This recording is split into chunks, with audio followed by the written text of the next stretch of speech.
The following is a special presentation of the World Baseball Classic.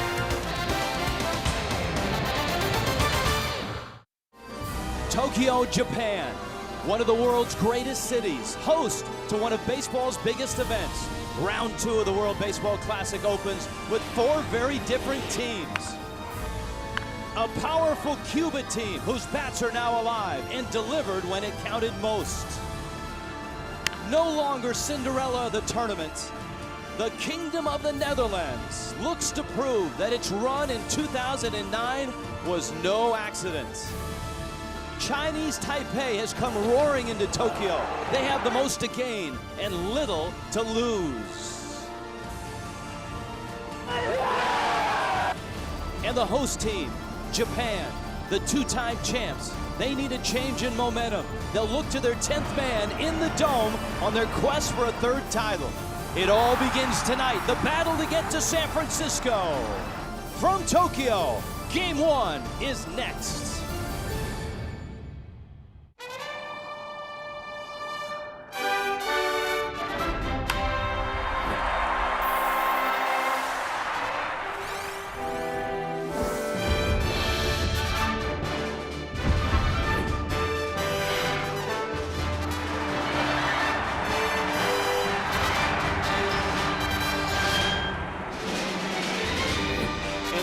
Good afternoon from Tokyo. Welcome to the second round, Pool 1, Game 1, and it's a terrific matchup, Netherlands against Cuba.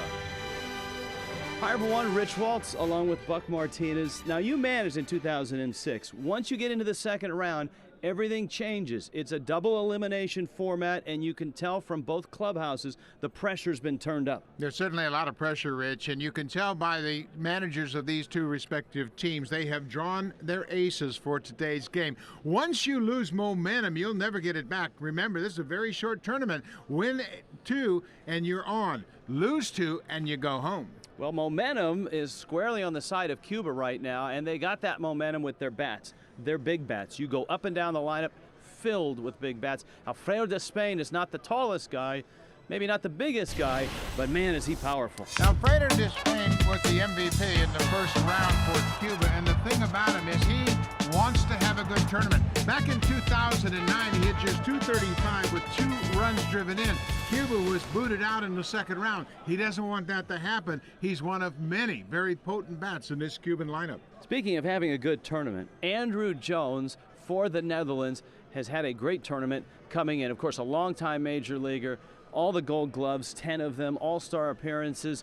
He comes in with that postseason feel, and these games have that postseason feel. Yeah, Andrew Jones has done an awful lot for the confidence of this ball club. He's a guy that can hit the ball out of the ballpark, and they have really leaned on him for his leadership. You mentioned all those great postseason appearances. He has 10 postseason career home runs. This is like the postseason for Andrew Jones. He might not get another opportunity on the international stage in such an intense ball game like this today. On this stage in the Tokyo Dome, this is Game 1 of what is a pivotal doubleheader today. Chinese Taipei and Japan meet later tonight. But first we start with Netherlands and Cuba. Roger Bernardino of the Washington Nationals. You'll see him in center field. Wait till you get a load of Jose Abreu of Cuba.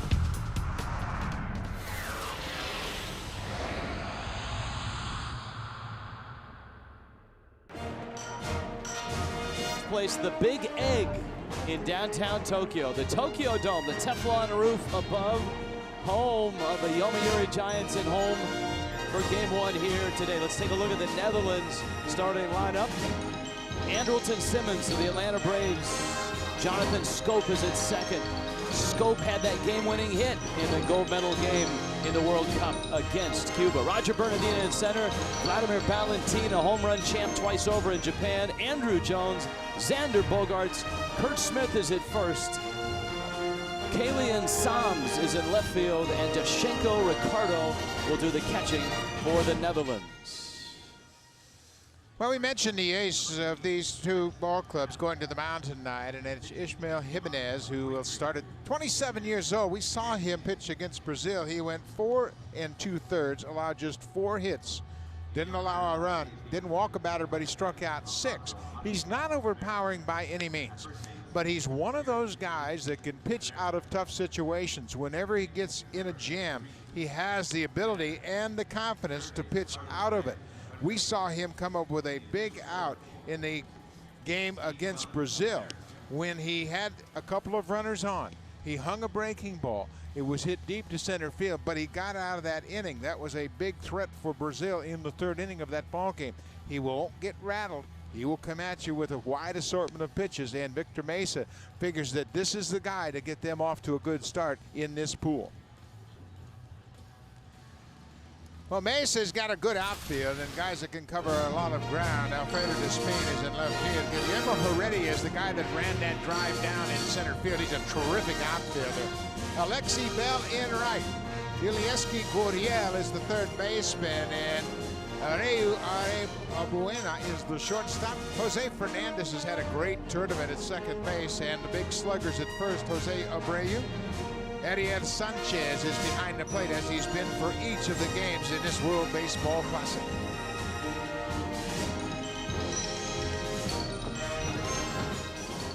So ready to go. Cuba has a tremendous amount of momentum coming in here. They look dominant in Fukuoka, beating Brazil, wiping out China, and a 6-0 lead late against Japan when a variety of relievers gave up 3 runs late in that ball game. So at 3-0, Cuba facing the Netherlands. Everybody's even though today as we hit round 2, and the first pitch, a breaking ball, a strike to Andrelton Simmons. Simmons, the very talented and young shortstop. He's 22. Freddie Gonzalez and everybody else in Atlanta just so high on this youngster. And he played well last year. In 49 games, hit .289. And a breaking ball from Jimenez misses outside. The count is 1-1. Yeah, the only thing that kept him from playing more than those 49 games, he broke a finger sliding into second base, attempting to reach second on a double. That knocked him out for a little over a month. Jimenez, another slider and a high chopper. Gurriel at third, crossed the diamond just in time to get Simmons. So we're underway, and Cuba has it out. The intensity of baseball has increased dramatically. You could see Gurriel wanted to unload in a hurry. Simmons runs well. There's a lot of speed in the lineup for the Netherlands. Not a lot of stolen base speed, but out of the box, they'll get down the line in good shape. Jonathan Scope is 21, and Scope, one of the top prospects in Baltimore's organization, was the minor league player of the year for the Orioles back in 2011, and he had a brother who played on that Cinderella 2009 team, Charlon Scope. Jimenez has something going on out on the mound with his glove. Yeah, it looks like he's got a lace problem on his glove, and it might have come loose. That's pretty universal right there. A player using his teeth to untie the glove before he has to reset it, but that knot has come loose in the base of the webbing of his glove. Give us a chance to talk about the Tokyo Dome, a different venue certainly from Fukuoka. Fukuoka hosting round 1, home of the SoftBank Hawks. This, of course, the Yomiuri Giants home. Alfonso Marquez behind home plate. You got Jerry Davis at first. Trevor Grieve, a Canadian umpire, out at second. And Carlos Ray is at third base out of Puerto Rico. The glove is fixed, and here is Scope, 1 for 9. That one was a home run in Taichung in the first round for the Netherlands. And Jimenez misses in, and it's 1-0. This is a noon start Tokyo time.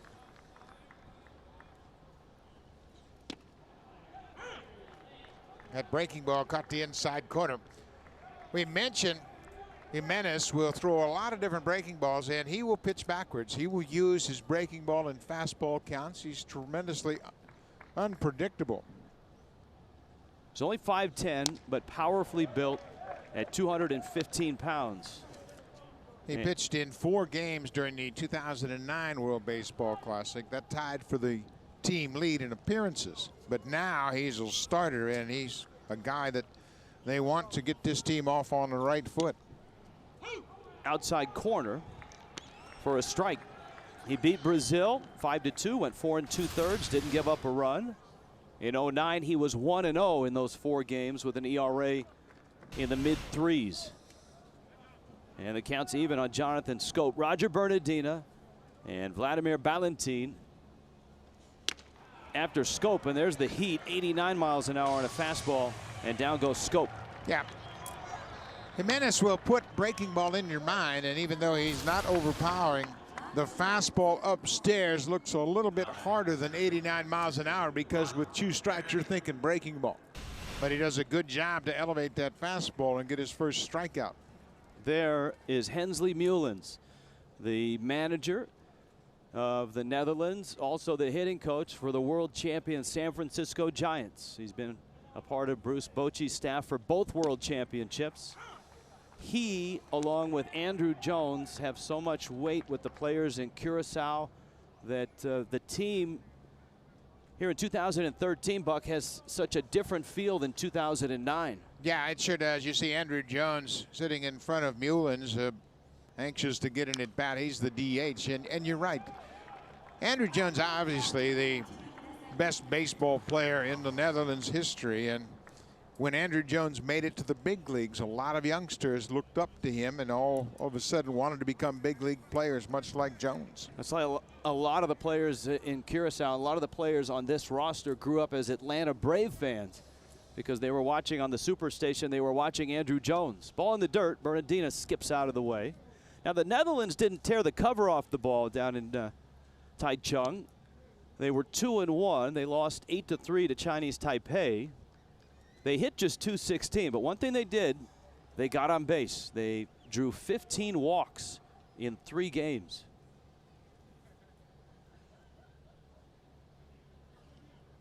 One-two pitch coming to Roger Bernardina.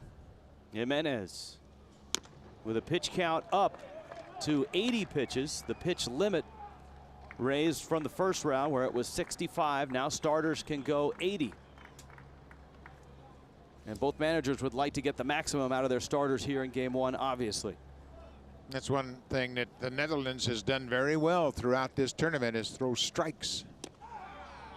Breaking ball, and we saw this in Fukuoka. The Cubans are very animated on the field, and when they think there's a strike, everybody moves. Sanchez, the catcher, is the regular catcher for Jimenez, and he thought that was strike 3. And they did this with Marquez down in Fukuoka when Marquez was behind the plate, so I'm sure he's used to it by now, but certainly doesn't appreciate being shown up by the catcher. Here's a 3-2. And Bernardina takes a pitch in almost the same spot. You can see the displeasure in Jimenez's face. And this is what the Netherlands did well in round 1. They got on base. They didn't hit the ball that well, but Bernardina's aboard. He's got base stealing speed. And here comes a guy that you can hear the ovation. The Japanese fans that are here, they know this guy. Vladimir Valentin, former big leaguer, is a 2-time home run champ here in Japan for Yakult, the Swallows. Hit 31 home runs last year, and we have talked about Shinosuke Abe, the catcher for Japan. He was second to Valentin with 27 home runs, so he knows this ballpark, and he certainly has the power to give the Netherlands an early lead. Now the Netherlands did not steal a base despite all the team speed. Bernardina is at first. If you're going to steal a base, this isn't a bad time to do it. Well, you've got your power hitter in Valentin, who is 28, spent 3 seasons in the big leagues with Seattle.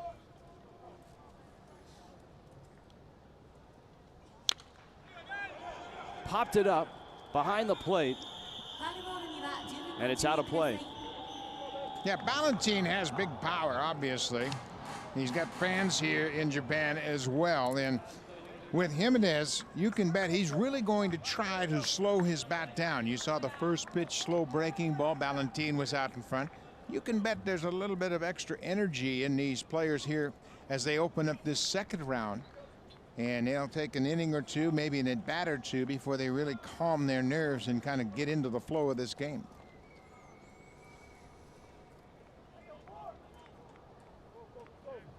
Jimenez has thrown 15 pitches here. in the first inning. We're just underway. If you've just joined us, Netherlands and Cuba, they met in the championship game of the World Cup in 2011. And as Buck pointed out, Jonathan Scope had the game-winning hit in that one, and Netherlands won. Bernardina is running, Ballantine is hitting, and it's into center field, a base hit. Around second is Bernardina. Up with the ball is Heredia, and the Netherlands with runners at the corners. And here comes Andrew Jones. These Japanese fans are squarely behind Vladimir Ballantine. There's another breaking ball, and this one stays out over the plate. It enables Ballantine to get to it. Bernardino was on the move on the pitch, easily cruises over to the third, so the Netherlands threatening right out of the chute. When last we saw Victor Mesa, the skipper of Cuba, he was parading to the mound in the 8th and the 9th inning in the game against Japan at record pace. And he's out already to talk to his starter, Ismael Jimenez. Mesa used 6 relievers in that final game down in Fukuoka, and it's hard to fathom that Mesa didn't have a conversation with Jimenez about Andrew Jones prior to this at bat. But he's very animated, and he's not going to leave anything to chance. You'll get used to that throughout this pool. All right, here is Andrew Jones now, and Jones 3 for 7 in Taichung. He was patient. He walked 4 times. And he's up now with Ballantine at first, Bernardina at third. And Jimenez in a bit of a jam. Andrew Jones has lost a little bit of bat speed at this stage of his career, but he has become a much better breaking ball hitter. His last year in the major leagues with the Yankees, teams tried to pound him inside with fastballs, but if you made a mistake with a breaking ball, he could hurt you. A dozen years with the Atlanta Braves and a ton of postseason experience. Well, there's the fastball, and it's a strike at 88 miles an hour. Yeah, and Andrew's sitting on breaking ball. You could see by his approach there how he is looking breaking ball. He has signed a contract to play here with the Rakuten Golden Eagles this summer. Signed a 1-year contract, and he will be very popular here in Japan. That after the last 2 years with the Yankees. Jimenez ready, and the 1-1 pitch. And there's the fastball. He busts it in. It's been a long inning for the Cuban starter. His pitch count at 20. That's a big concern, and that's the one thing. I don't think Mesa is concerned about pitch count as much as he is about Jimenez getting out of this. Jimenez has done such a good job of pitching out of jams. We mentioned he was in an early jam against Brazil in round 1. Fastball up and in, and now it's 3-1. But you can certainly see Andrew Jones' experience. You take a look at that ball that was ball 4 that kept the inning alive with 2 outs. The Cubans felt like they had made a couple of good pitches to Bernardina, but he worked them for a 2-out walk. Well, you saw him sitting breaking ball. You would think at 3-1 he's going to get something straight. We'll see. Fastball missed high, and Jones has walked again. The Netherlands has the bags loaded.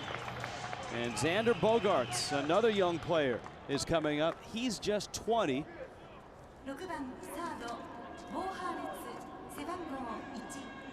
Bogaerts 1 for 8.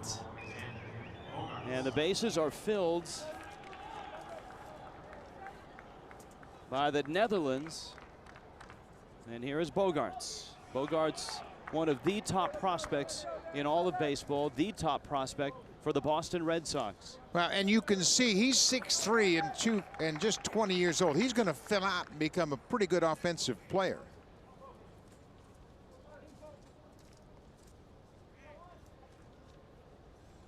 First pitch is in, and all of a sudden Ismael Jimenez, who didn't walk anybody in his start against Brazil, has walked 2 and has fallen behind 1-0. Well, he's facing a much more experienced lineup than he faced against Brazil.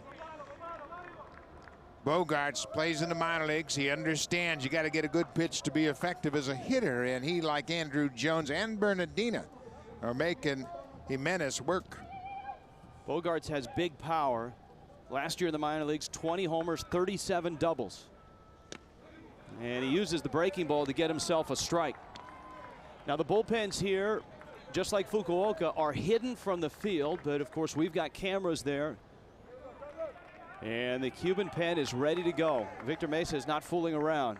Well, you see the left-hander Norberto Gonzalez pitched so well in his outing in Fukuoka, but Victor Mesa is really kind of hamstrung with Gonzalez in that there's only one left-hander in the Netherlands lineup. 1-1 pitch.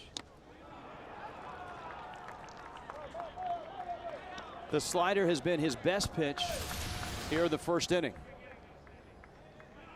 Gets that one in a good spot down and away. Now, if you're Bogaerts, you've got to be thinking, okay, he threw me another breaking ball. Now with 2 strikes, he's probably going to use it again.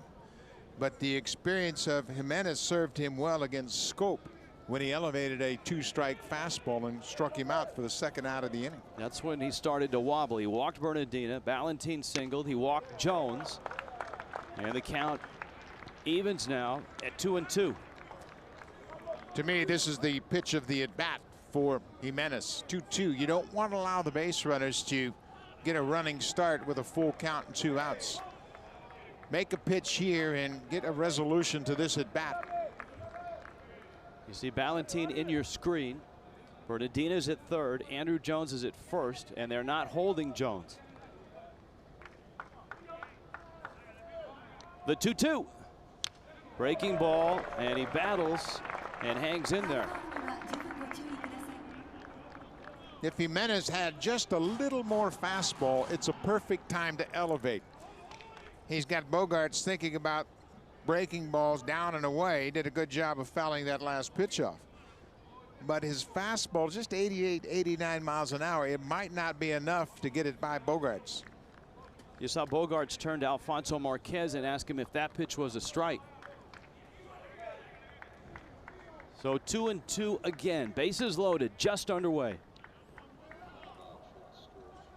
Breaking ball, a high chopper. Gurriel across the diamond in time, and Cuba gets out of it. Ishmael Jimenez took a long time to get through the first, but he gets the ground ball, and we're underway and scoreless. Victor Mesa, the skipper of Cuba, talking with Ariel Sanchez, his catcher, about a shaky first inning for Ishmael Jimenez. Though he did not give up a run, he did throw 27 pitches. And so Cuba gets their first swings here in Tokyo as round 2 opens. And Diego Marquel on the mound for the Netherlands. And Marquel misses outside to Guillermo Heredia. Marquel's 32 years old, and he has pitched 7 years in the Blue Jays minor league system. Smacked into right field. Heredia rolls it out to Valentin in right, and Cuba's off to a good start. They've got their leadoff man aboard. Cuba's lineup is packed with punch. You've seen Heredia. Alexei Bell is in right field. Jose Fernandez has had a terrific tournament. You see he's got 5 hits and a double. He scored 6 runs. Frederick Cepeda starts the power with Jose Abreu, Alfredo Despain, and Yulieski Gurriel. Power hitters all. Ariel Sanchez, the catcher. Barbaro Arrua Barruena is the shortstop. Buck and I worked on that all throughout the flight from Fukuoka into Tokyo yesterday. Did we ever? Practicing, and we didn't even get to Barbaro or Spedel. He's got all kinds of names, and he's a terrific player. You're going to enjoy watching him throughout this pool. Cuba's got a lot of them. Here's the 29-year-old Alexei Bell.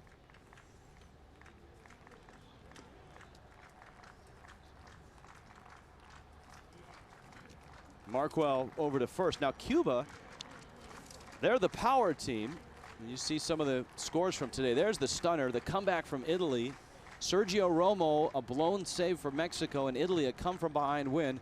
The Dominican leads Venezuela 6-3 down in San Juan, Puerto Rico. You talk about opportunities for a lot of different players in this tournament. Drew Butera hit a 2-run home run for Italy in that game. Butera has 5 major league home runs with the Minnesota Twins, but that definitely has to be the biggest at-bat of his life to knock off Mexico.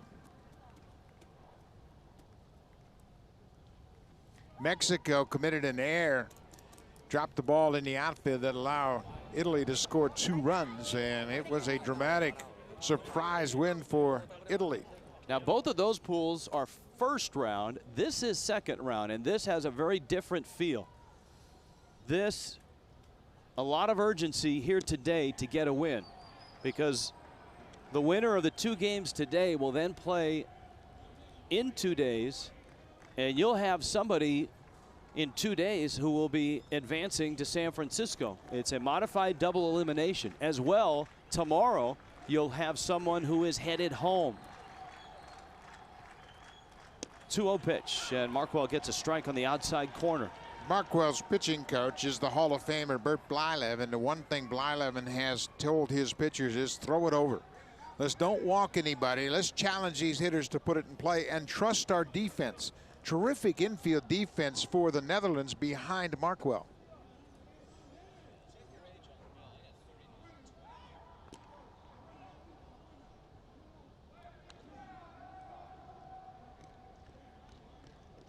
Markwell, a ton of international experience.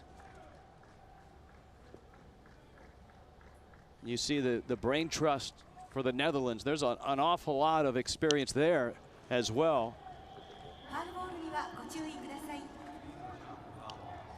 Here is the bracket later on tonight. Japan and Chinese Taipei. It'll air at 5 Eastern.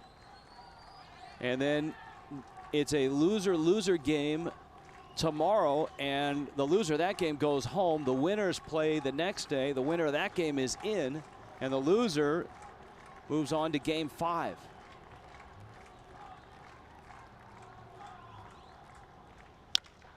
Up the middle, to his left is Simmons. Scope with a turn, and that's the strength of the Netherlands.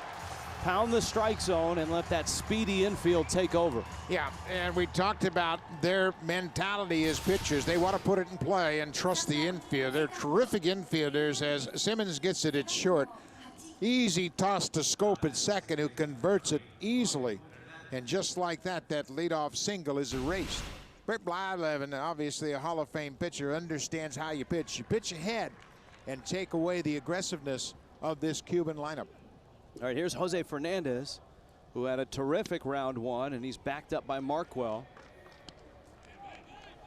Fernandez, the second baseman for Cuba. If you're looking at prospects, I think you got to look at Fernandez. He's just 24.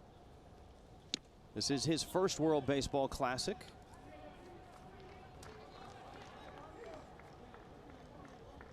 Fernandez has moved around in the lineup. He started out the tournament batting 7th, and here he is opening up the second round, hitting 3rd. Well, Victor Mesa, like any manager, is going to try to go with a hot hand. He's moved Fernandez up. There's a strike. I'm not sure that Alfonso Marquez, a Major League umpire, appreciates Cuba. Remember the pitch and the sequence to Roger Bernardina when the entire starting 9 started off the field on a pitch that did not look like a strike. And there, a pitch that looked like a strike, Fernandez was already on his way to first. 3-1. Lined into left field. Sams is there, and he dives, and it gets by him. And it rolls towards the wall. Fernandez to second, and he's there. And Kalian Sams diving for the ball in left, couldn't come up with it. Fortunately for him, it didn't roll all the way to the wall. I don't know that he saw that ball very well off the bat. He didn't look like he got a real good read off it. Kind of jogged in, and then when he saw that he wasn't going to get to it, he had to leave his feet. It tips off his glove, and he's very fortunate, as you mentioned, that they weren't able to get Fernandez all the way over to 3rd. It will go as a double. And now the power starts. Frederick Cepeda digs in. Cepeda, the designated hitter, the cleanup hitter, always hits well in international competition. His World Baseball Classic numbers in 06 and 09 combined, 444 with 5 home runs. As you can see, a veteran at 32. And power from both sides of the plate. Markwell pitched against the Cuban team in exhibition play prior to the lead up to this tournament, and he shut him out for 5 innings. Bert Blyleven was really pleased with the way he pitched. He used just 51 pitches in 5 innings. Obviously pitching ahead and diffusing the aggressiveness of this powerful lineup. Markwell's 1-1 pitch. Well, Bert Blyleven preached it in 2009 during that Cinderella run, and it's the same message now. Pound the strike zone. He wants his pitchers to throw strikes. Of course, a 2011 Hall of Fame inductee. And a man that was born in Holland. His family moved after he was 2 to Canada and then immigrated to the United States. And the man sitting to his right is Robert Einhorn. Einhorn, big league experience, and the head of Netherlands baseball, Hensley Meulens, on the left, the manager. He and Einhorn were in Yankees camp one year together. That pitch is outside, and Markwell, much like Jimenez, struggling with control right now. Take a look at the defense behind Markwell. It's Psalms, Bernardina, and Valentine in the outfield. Roger Bernardina can really run them down in center. The infield has 3 shortstops around the infield. Bogarts, Simmons, and Scope all have the ability to play shortstop. Kurt Smith is at first, and Dashenko Ricardo is behind the plate. They've got good infield range. They've got strong arms on the infield, and Simmons at short has a cannon. One of the best hitters in the World Baseball Classic, any pool at the plate right now, and that's Jose Abreu. First and second, 2 outs, and Abreu shoots one fouling out of play. Again, when we spoke with Victor Mesa before the game today, he said Abreu is a terrific run producer, and he's got a golden opportunity in the bottom of the first. We asked him about his approach. He said he's a very smart hitter. He understands what a pitcher is trying to do to him. And in this situation, like so many good run producers, he's thinking back up the middle, opposite field, taking advantage of this bases loaded situation. This ballpark, the Tokyo Dome, is a little bit smaller than the Yahoo Dome in Fukuoka.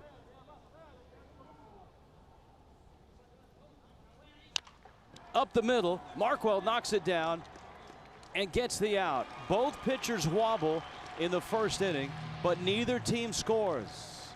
Round 2 is underway in Tokyo, and we are scoreless. Scoreless ball game, base runners and opportunities for both teams. World Baseball Classic schedule here in Tokyo later on tonight. This place will be absolutely packed and jumping. Japan against Chinese Taipei. And in Phoenix, play continues. Mexico takes on USA. Of course, Mexico surprised, stunned is a better word, by Italy.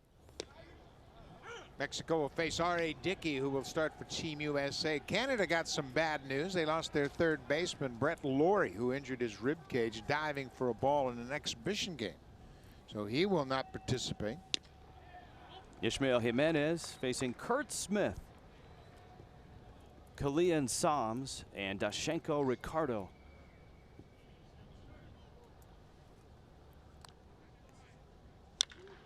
And that one is hit to left, and it's hit well. Back goes Despain to the wall. It's gone. Kurt Smith has given the Netherlands a 1-0 lead.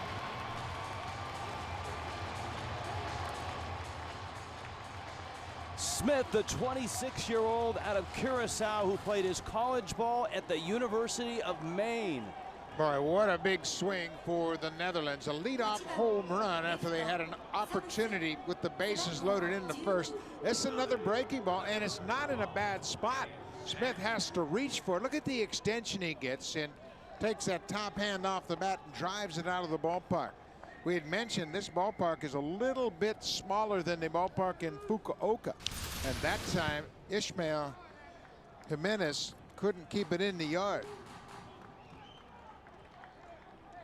So Smith, who is actually looking for a job right now. He was with the Marlins in Double-A last year, and right now he's ticketed for independent ball But if he has a good tournament, you never know. That one's driven in the gap in left center. Heredia can't run it down. It bangs off the wall. Kalian Sams with a double. And right now, Ishmael Jimenez does not look sharp. No, he sure doesn't. He walked a tightrope in the first, threw 27 pitches in the first inning, and here he's made a couple of mistakes with a breaking ball. Not a lot of bite on that breaking ball, and Sams crushes it.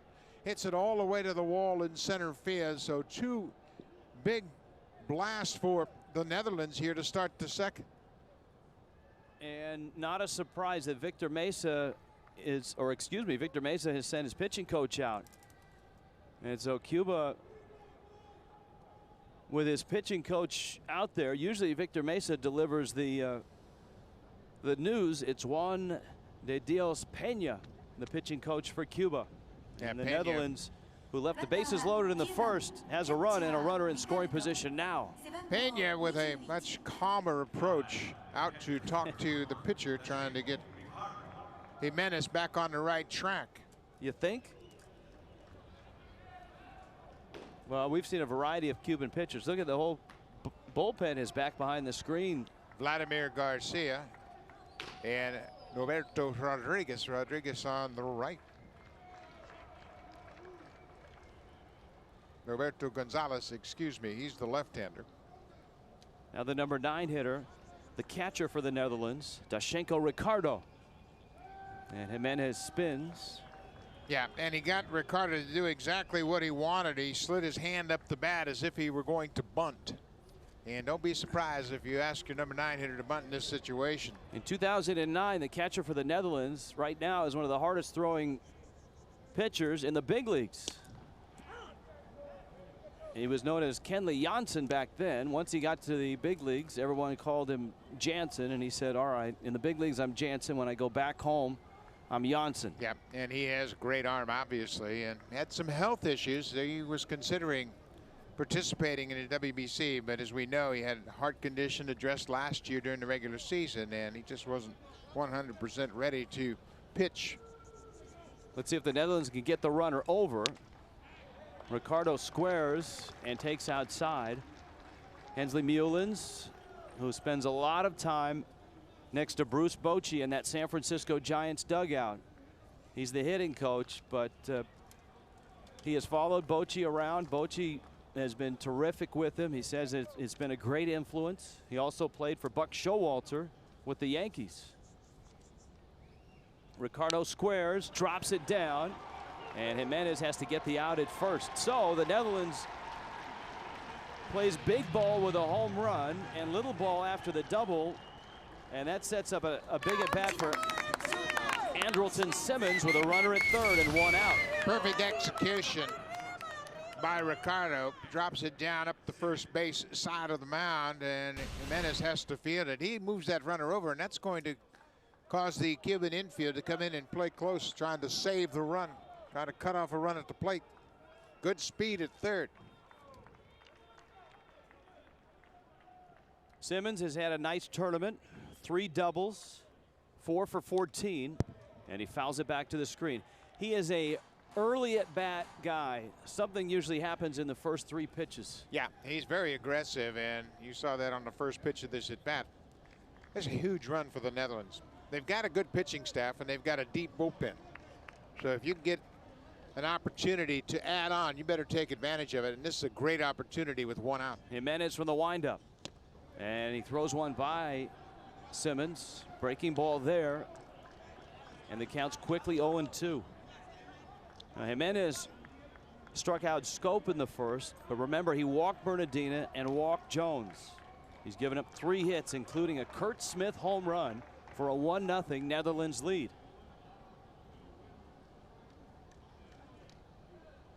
Sams at third, infield's in, 0-2 pitch. Smacked into center field. That's a base hit, and the Netherlands has a 2-0 lead. Goodness. We talked about the significance of game 1 for both managers. They called upon their aces to set the tone, and Jimenez has made some mistakes early in this ballgame. He leaves a fastball up to Simmons with 2 strikes, and we mentioned that Jimenez doesn't have that little extra zip on his fastball to run it upstairs and get past these good hitters. Now you've got Scope. Hensley Mullins told us that the guys he would like to hit and run with are at the top of the order, and Scope is the number 2 hitter. He swings and drives one to left field. That one is deep. Despain goes back at the wall, looks up, and it's off the wall. Late start at first by Simmons, on his way to third, and now he's out. He is out, called out, and an argument ensues at third base. Alfonso Marquez, the home plate umpire, came all the way up to make the call. Simmons did not read the ball well. He got a late start at first, and as a result, Despain got him at third. That's a huge out for Cuba. Well, bad base running, too. As you can see, this ball is a long, high fly ball, and there's some question. Is it going to stay in the park? Is it going to go out of the park? It hits off the wall. And Simmons is called out at third base. He is tagged out before he gets to the bag. He's going to get up and argue. But see how Simmons gets hung up between first and second and actually goes back toward first, and that is fatal.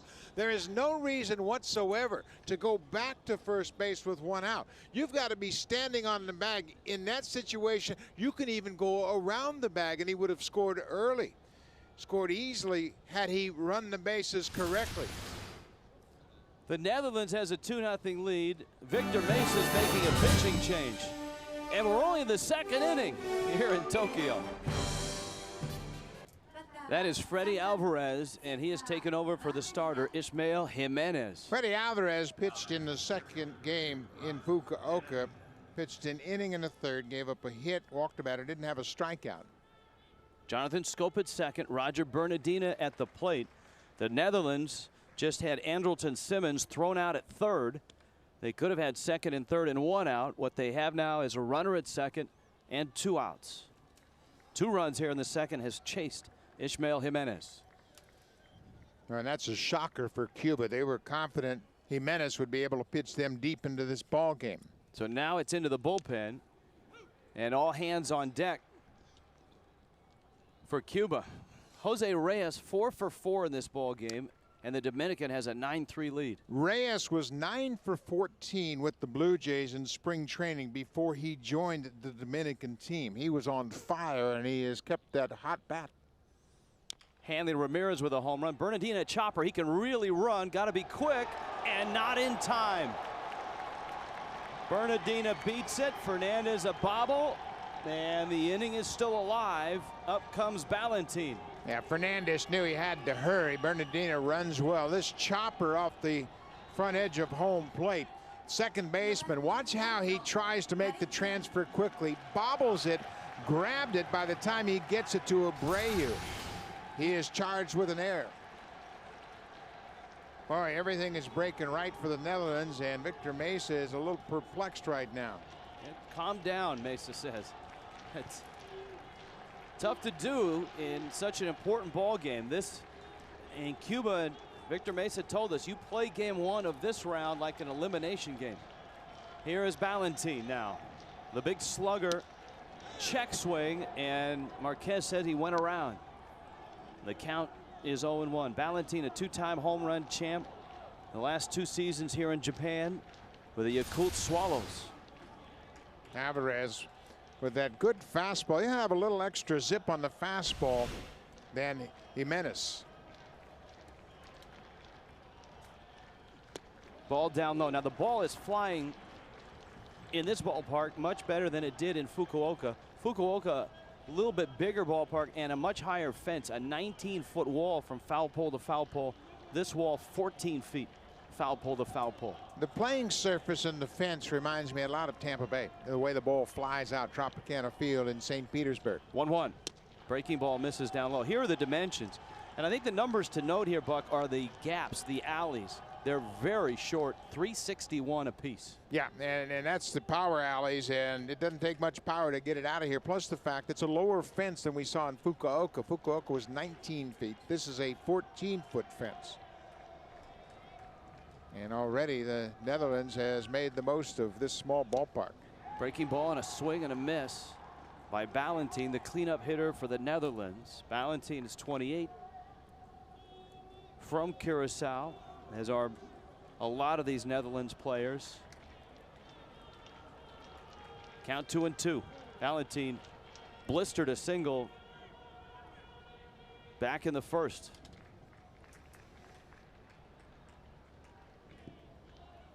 Bernardina, who can run, is at first, and Scope is at third base. And Alvarez just making sure that Bernardina stays tight. Bernardina was running back in that first inning on the Ballantine hit. Bernardina is one of 3 players in the lineup for Hensley Mullins that's given the green light. He can pick when he wants to run. 2-2. Fastball, fly ball, right field, Bell back, and he'll have room at the track. The Netherlands gets 2. Kurt Smith with a leadoff home run sets the tone, and it's 2-0.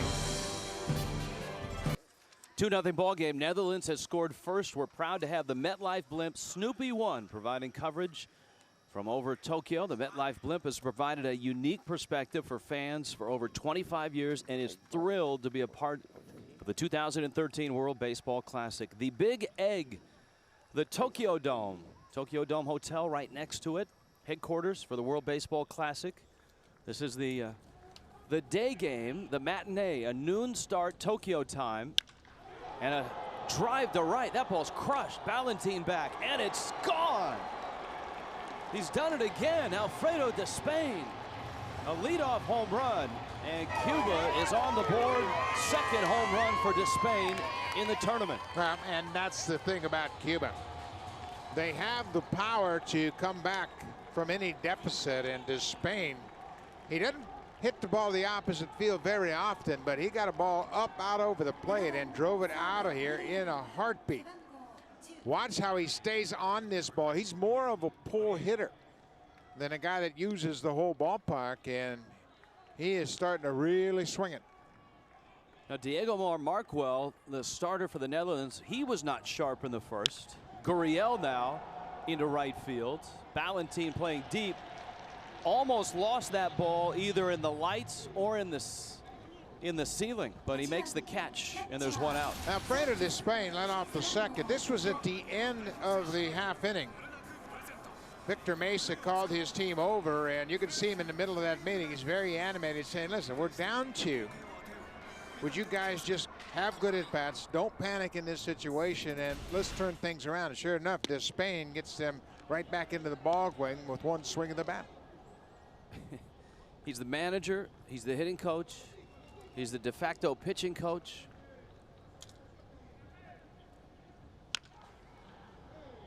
It looks like Cuba with a decided effort to go opposite field here. All 2 balls in play, and that ball to the right side. Despain's line drive homer to right. Gurriel's liner. And Markwell goes up with a fastball and gets a strike. It's 1-2. Sanchez has started every game for Cuba, and he's a free swinger. Got kind of a long swing, and he can be vulnerable to that high fastball. That's why they go right back to it. If the ball flies like this all week, yeah, you gotta like Cuba's chances. Yeah, you sure do. They have so many guys in their lineup that can hit the ball out of the ballpark. If you shut one down, there's another one right behind him. Another ball into right field, and that one dumps in for a base hit. Ballantine picks it up, and Cuba with a run across. A single by Sanchez, and now the young shortstop coming up. Well, it's obvious what the problem is for Markwell. He is up. He's left everything in this inning up, out over the plate, and the Cubans are doing a good job of recognizing that and going with the pitch. It's very difficult to hit a low pitch to the opposite field. Naturally, you're going to hook that ball, and you're going to keep it on the ground. Bert Blyleven, previous half inning, was talking to his catcher, Deshenko Ricardo, trying to get Markwell back into a good spot. But right now, they've got to be concerned about Markwell elevating his pitches. Arrua Barruena the Cuban shortstop, and Markwell misses outside. Markwell pitched very well against Cuba in an exhibition game coming into the World Baseball Classic. There's Arrua Barruena. El Grillo, the cricket. Much easier name to use. His teammates use it. And he pops it up out into shallow center. Bernardina comes in, and it's the shortstop, Simmons, who makes a sliding catch and a throw to first. He got him. Wow! A double play. Andrelton Simmons, who made a base running mistake last half inning. A terrific sliding catch and a laser beam throw. It's 2-1 Netherlands. In Tokyo, what a wild play this is. Roger Bernardina never saw it in center. Andrelton Simmons the slide, and watch the throw. Curt Smith had to go up to get it, and we'll show you a look here. Tremendous arm from Simmons, and even more impressive, the awareness to go back behind the runner and double him up to end the inning. Well, that was a bang-bang play because Smith was up, obviously, to get back down and get Ariel Sanchez, the catcher. Simmons has one of the best arms from shortstop in the entire major leagues, and right there he utilized it to end the inning. Andrew Jones is up, the 1-1 pitch, and he takes that down low. Freddie Alvarez in relief of Ishmael Jimenez. Jimenez didn't make it through the second inning. The Netherlands got both their runs there, a Curt Smith home run and an RBI single by Andrelton Simmons. Both teams have made base running mistakes. Simmons, who was thrown out at third on the double by Scope, and you just saw Sanchez being doubled up on the terrific play by Simmons. That man with a line drive homer to right, Alfredo Despain, for Cuba's only run. Here's the 2-2. I think the mistakes we've seen early in this game, and I'm going to factor in Ishmael Jimenez as well, has a lot to do with the intensity and what's at stake. Simmons, obviously, the shortstop from the Atlanta Braves, he's played in the big leagues. He understands it, but I think the intensity of what's at stake in this short tournament has kind of all of the players on edge a bit early. We have terrific access to both managers and teams.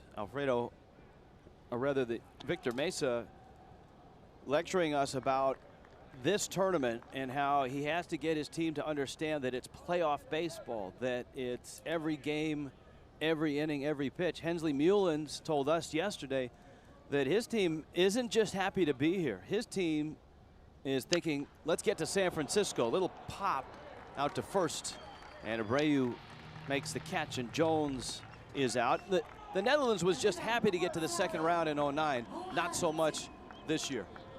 Well, let's go back and take another look at that play that ended the previous half inning. Simmons from center field throws to Smith at first, and Sanchez, the catcher, is called out at first. Simmons did a great job not only physically making the play, but the awareness he had when he saw the center fielder Roger Bernardina not pick up the ball off the bat and sprint out to center to make the catch of that pop-up.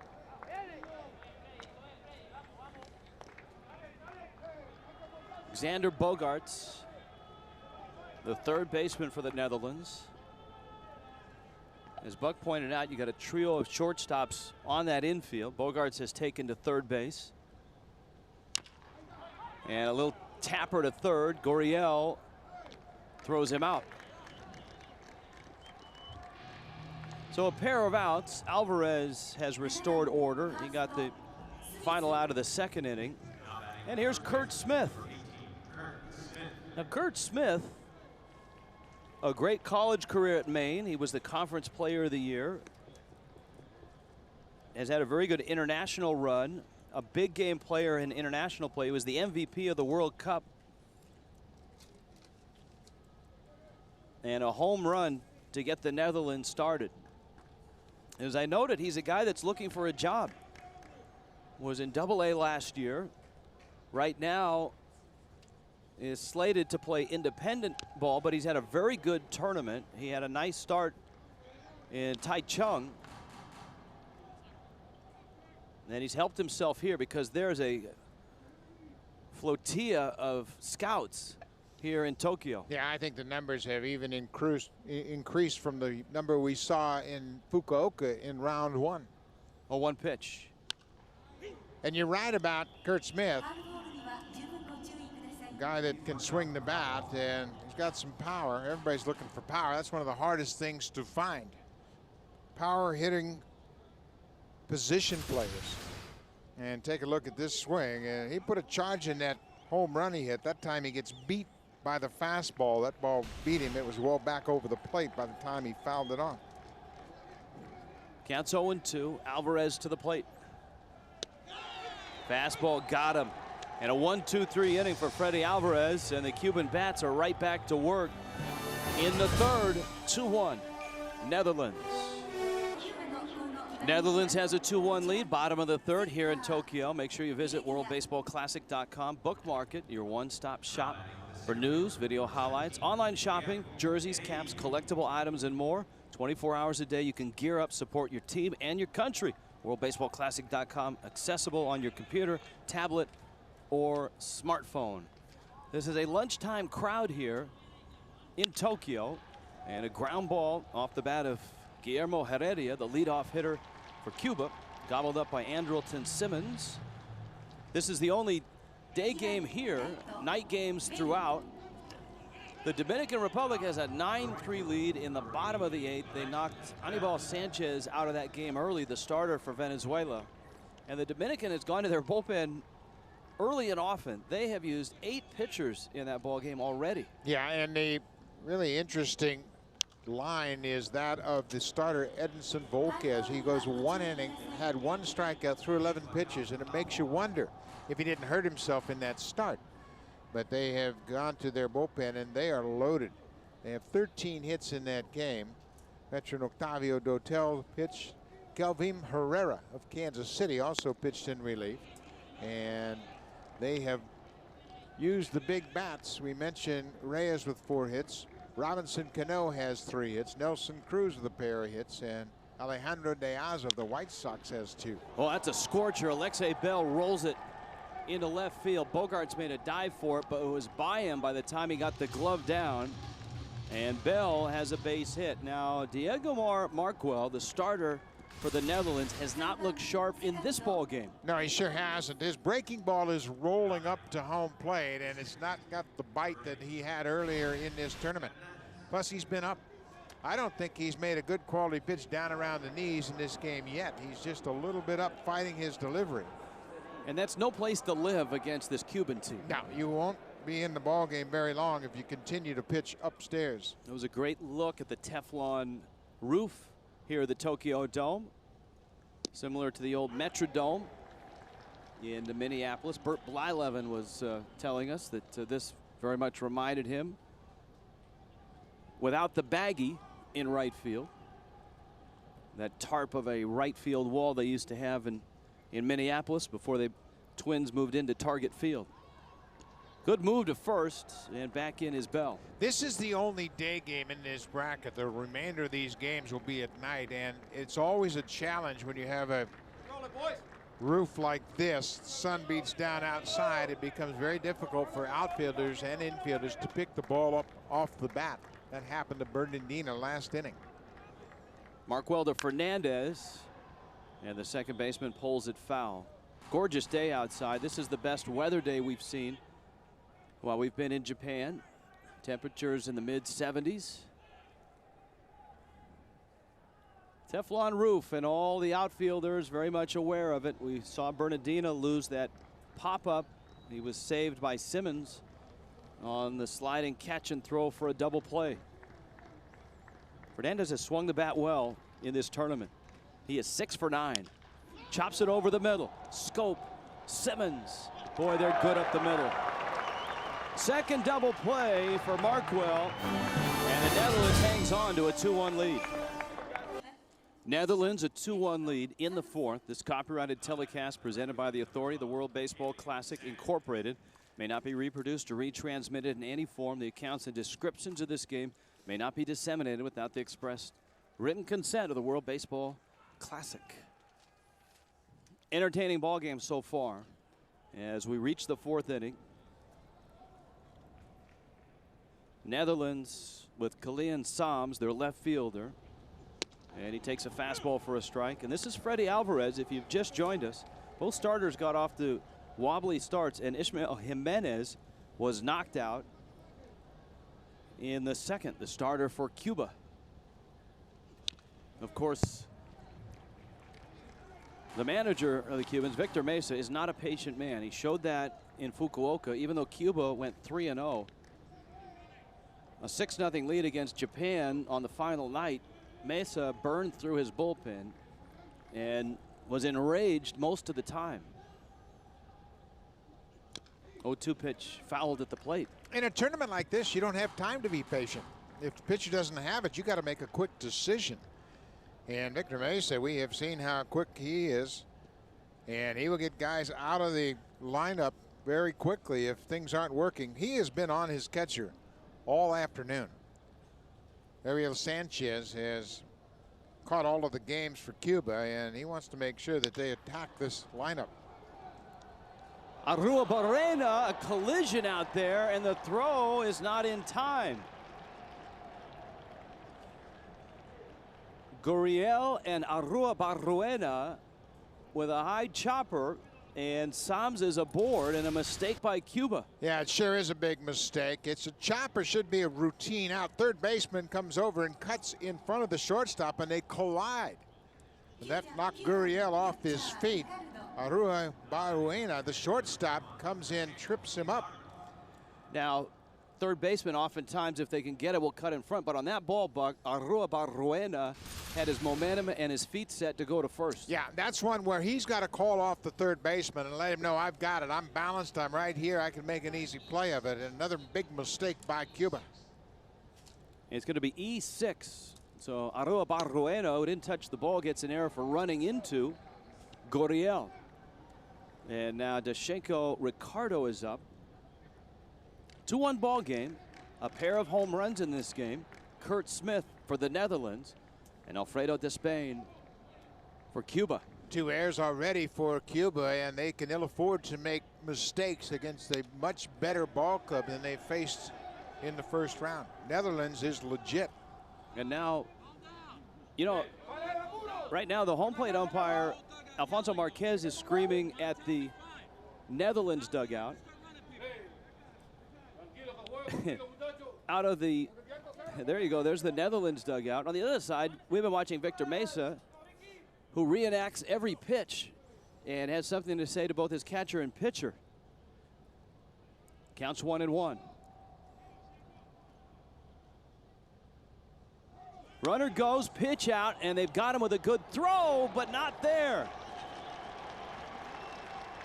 Sanchez hesitated a bit, and Sams with the good speed beats the throw and steals the base. Well, they had it right. They called for the pitch out, but the catcher Sanchez really took his time. You can't change your rhythm as a catcher, even on a pitch out. Come out of the chute, you know you're going to have a clear path to make the throw, but he was very nonchalant, and the base runner, Sams, beat it out easily. So there's nobody out. It's 2-1 to Ricardo. And he's going to try to bunt. He pushes the bunt right side, and that's going to do it. It'll move Sams to third. Sacrifice bunt. Up comes Simmons with 1 out.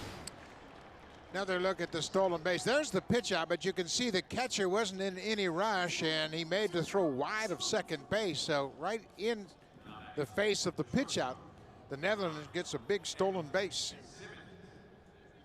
You know, you could, if you wanted, and it probably would be fun to watch, dedicate just one camera and put it up in the corner of the screen to Victor Mesa. Might be a little bit of a distraction. He's so animated. Well, here's Simmons.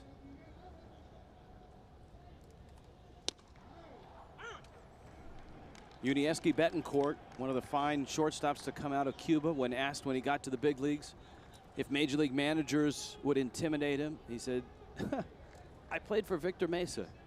Nothing will intimidate me. Well, Simmons had a big RBI in his last at bat with 2 strikes. He got a fastball and drilled it right up the middle.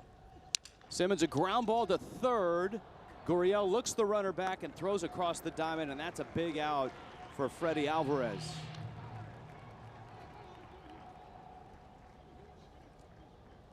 A pair of finals.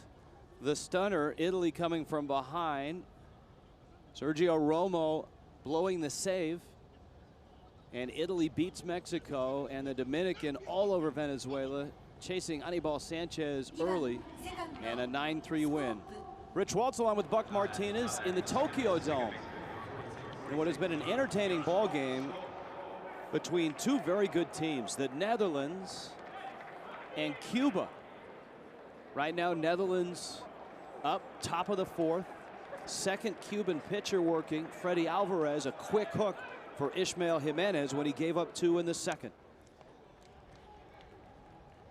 Those of you joining us now on MLB Network, welcome to Tokyo. Welcome to the second round. Over here in Tokyo, this is double elimination, and the stakes obviously much higher than the first round sites of Taichung and Fukuoka, Japan. Alvarez pumps in a fastball. This is the first time in the history of the World Baseball Classic that the second round has taken place in Japan. And they have moved on. Second round action, and this is where the intensity increases dramatically. The caliber of play is much better as well. 1-1 pitch, and that's a strike to young Jonathan Scope, the 21-year-old Baltimore Oriole prospect. Alfonso Marquez, the home plate umpire, must feel like he's umping a Red Sox-Yankee game, the way both teams have gotten on him already in this game. We'd also like to welcome all of you on the world feed who have joined us here in Tokyo. 2-1 Netherlands, runner at third, 2 outs. Scope fouls that one back. Well, the emotion's high because of the importance of this game. Again, this is double elimination play with 4 teams here. Cuba, the Netherlands, and later on tonight, the host team, Japan, against Chinese Taipei. That, in case you haven't watched a Cuban game, is Victor Mesa. There's Hensley Mullins. Much calmer demeanor in the Netherlands dugout.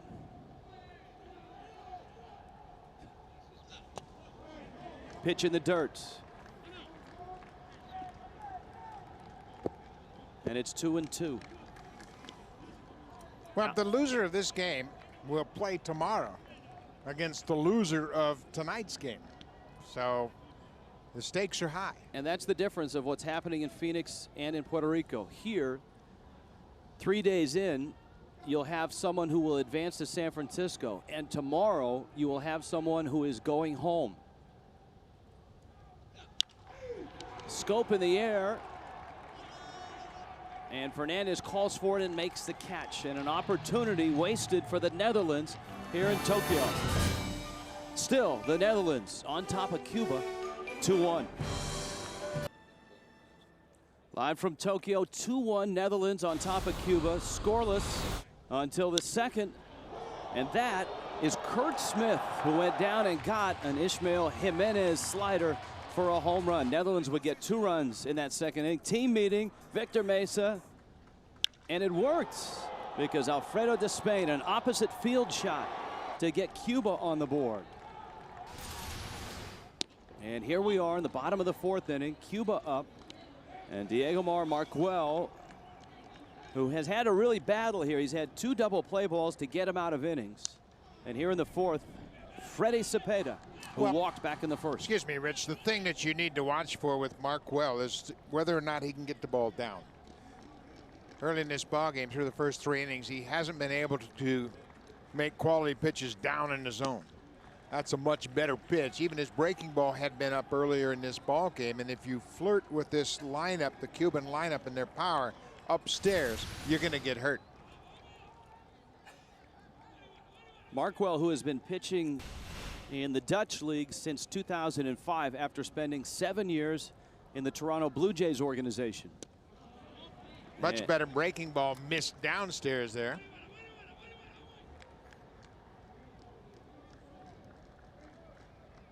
The pitch limit is 80. This is pitch number 41. So he's in good shape right now, pitching here in the 4th inning. You mentioned, excuse me, Rich, you mentioned Markwell pitched in the Blue Jays system. In 2000, he was pitching in the New York Penn League, pitching at Queens, and there were 5 players on that team that made it to the big leagues. That one's into left field. Another base hit for Cuba. 6 hits for Cuba already. Cepeda, the cleanup hitter, singles to left. And now the power comes up. Yeah, this is a tough lineup to work through. That ball was on the inner half of the plate. Cepeda is a switch hitter that came into this tournament much more competent as a right-handed hitter than a left-handed hitter. But since the tournament has gone on, his stroke as a lefty has improved as well. These Cuban players who play in the professional league in Cuba have some incredible numbers, and this guy is one of them. Abreu, known as the Cuban Barry Bonds. And at 26, a chopper to short. Simmons, Scope with a quick turn, and they got him. Smith kept his foot on the bag, a rocket throw. You can see the shortstop arm on Scope. And Markwell gets his 3rd double play already. Yeah, and we had mentioned that the Netherlands has 3 shortstops on the infield, and up the middle they've got a terrific double play tandem. Simmons at short and Scope at second. Abreu runs fairly well for a big man, but look at the arm and the feed from Simmons right on the money to Scope, who quickly turns, and they get some help from Kurt Smith. Maintains contact with the bag, and that's the 3rd DP. And I tell you what, the defense we had talked about it, the infield defense is terrific for the Netherlands. A big swing and a miss by Alfredo Despain, who homered, his 2nd homer of the tournament back in the 2nd inning, and it was to right field, and it was a laser. Despain is just 26, and he was the MVP in round 1 in Fukuoka. And he hits a high, high fly ball. Remember the roof. Psalms makes the catch. We've seen outfielders confused and dazed with the roof here on a daytime start in Tokyo, but Psalms hauls it in.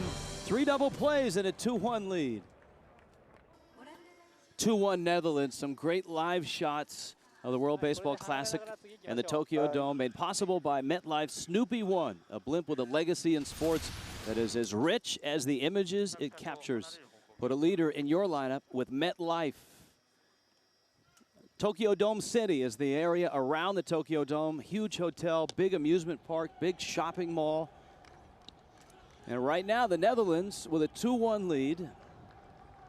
3-4-5 in the Netherlands order. Tomorrow Buck will be out on the roller coaster.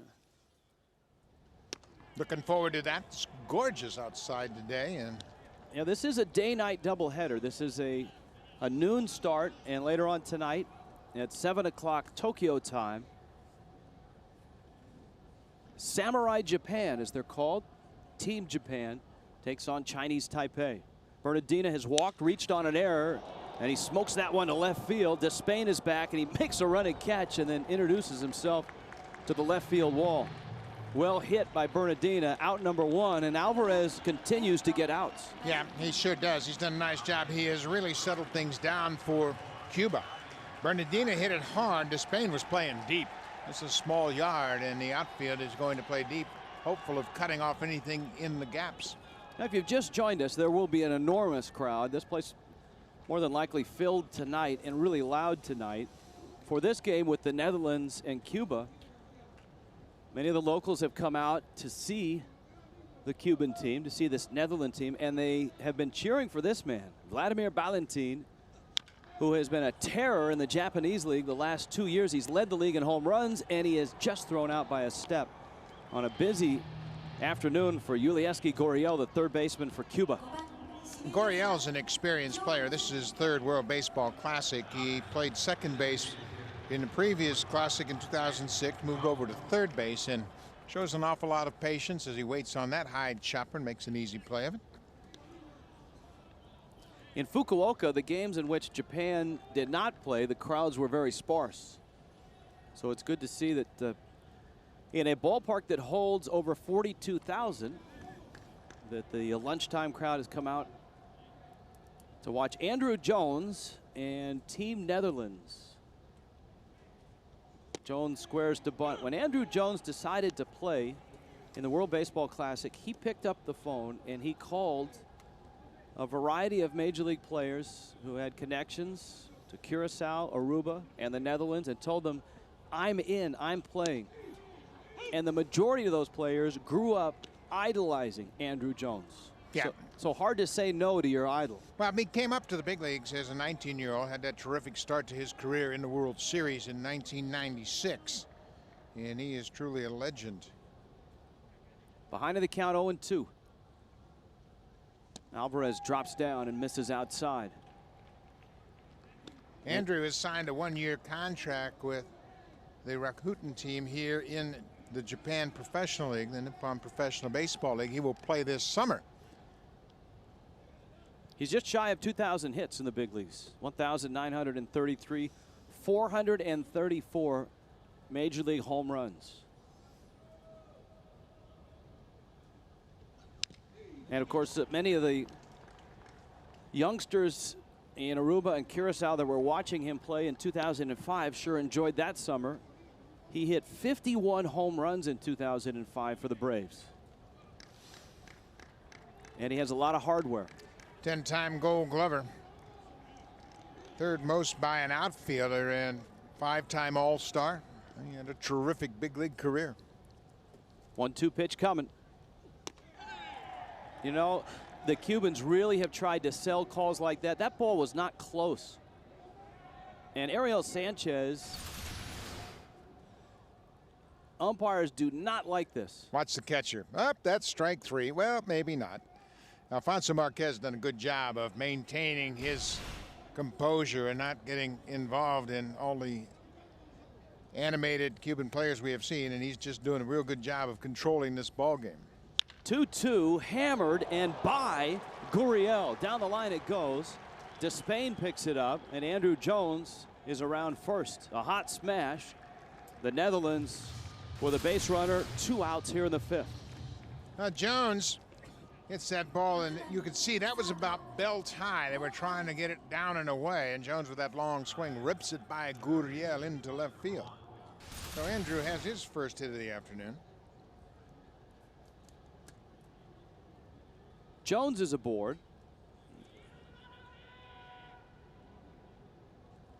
Normally, when Victor Mesa is out on the mound talking to his pitcher, there are 2 guys throwing and 5 guys stretching in the bullpen.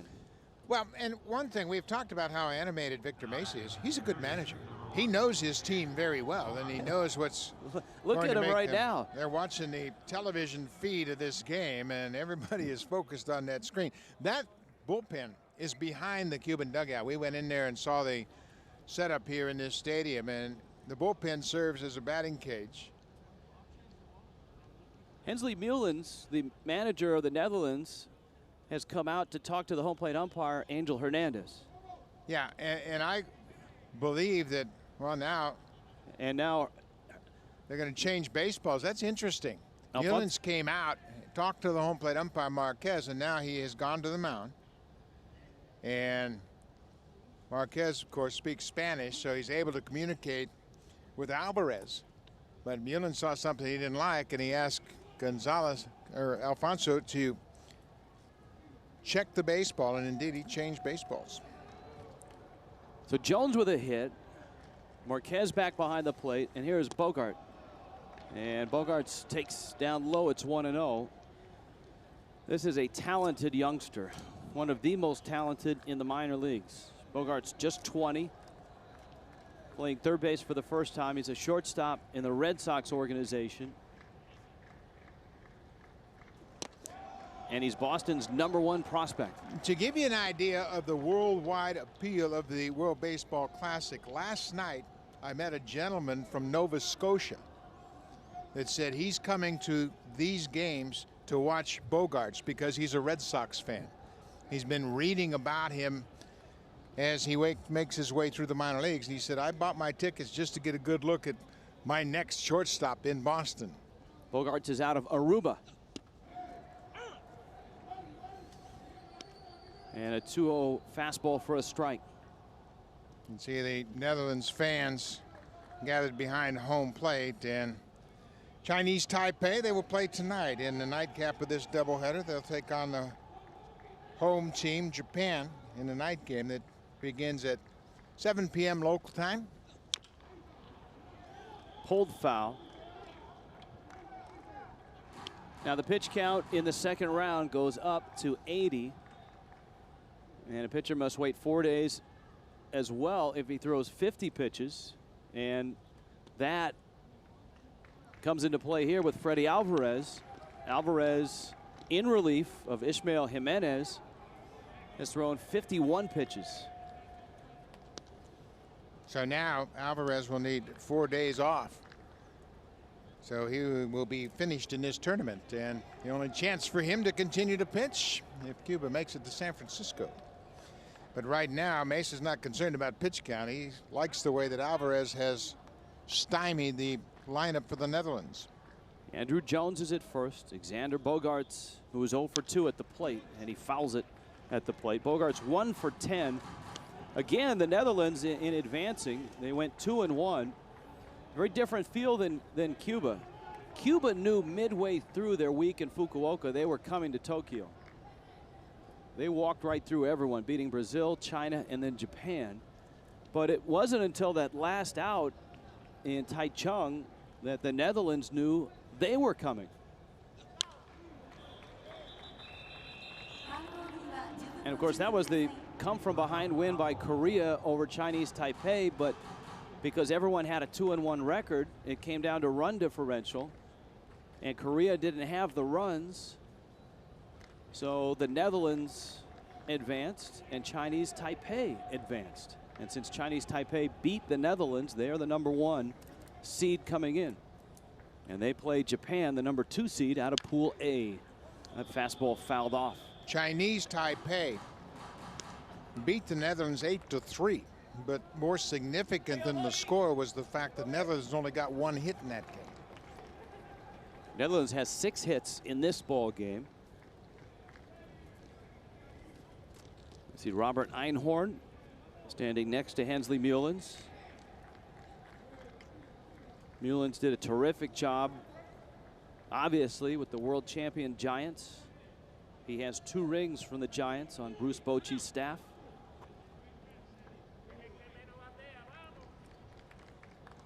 Counts 2-2, and what a sweet return to San Francisco it would be for Hensley Meulens to take this Netherlands team to AT&T Park. And the Netherlands even has the San Francisco Giant colors. Yeah, and Meulens certainly would like that opportunity, and there is the possibility, though there's a lot of games left, that the Netherlands would play the Giants in spring training. They're going to have time off in between the end of this pool and the beginning of the next round in San Francisco, so they'll have some time to work out and play a couple exhibition games. Good at bat by Bogaerts as he battles here against Alvarez. And he rolls a bouncer out to El Grillo. Arrua Barruena, the shortstop for Cuba, takes care of business. Freddie Alvarez has been just what Victor Mesa has needed. 2-1. All the scoring in the second inning. Netherlands a 2-1 lead here in the bottom of the 5th. Anthony Rizzo fueled that comeback for Italy in the upset over Mexico. The Dominican hammered Venezuela 9-3. And tonight the question mark, Chin-Ming Wong against a struggling Japan team, the host team against Chinese Taipei. We've got that game later on here in Tokyo. Chin-Ming Wong really threw the ball well in his debut in Taichung. 6 innings, 4 hits, and by all reports, he really is healthy again, throwing the ball very well.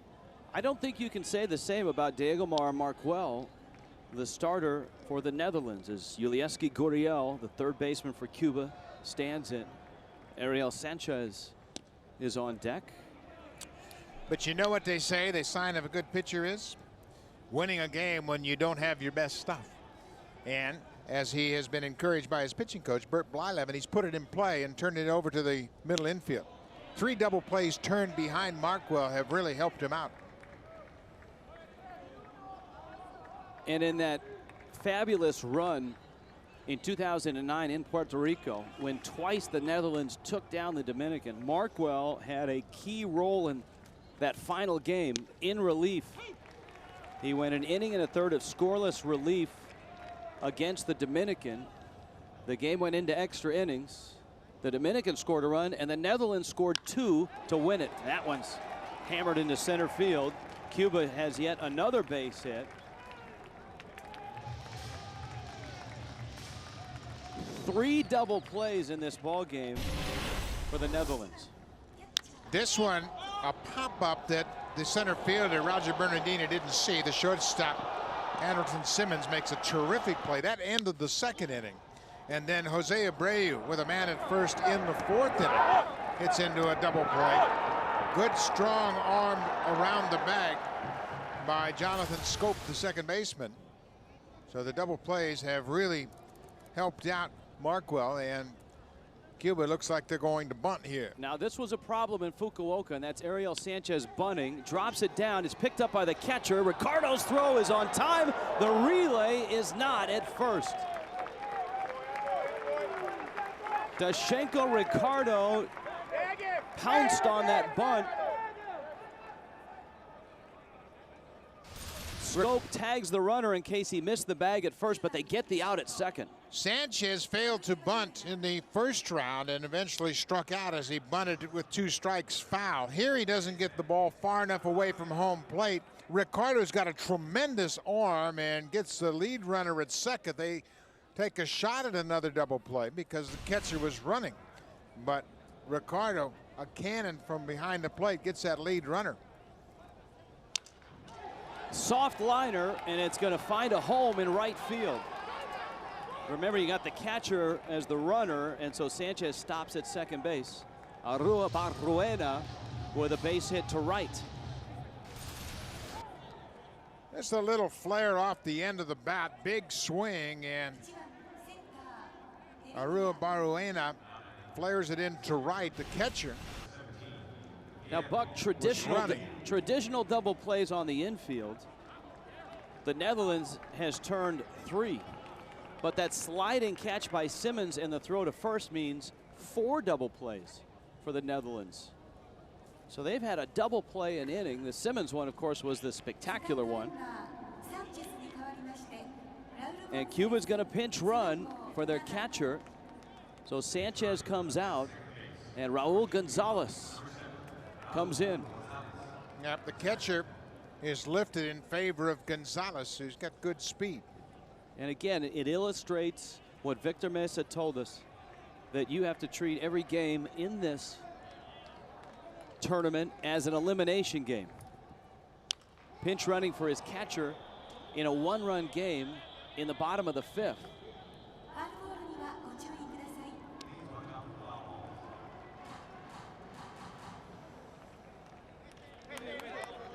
So speed at second and speed at first with El Grillo.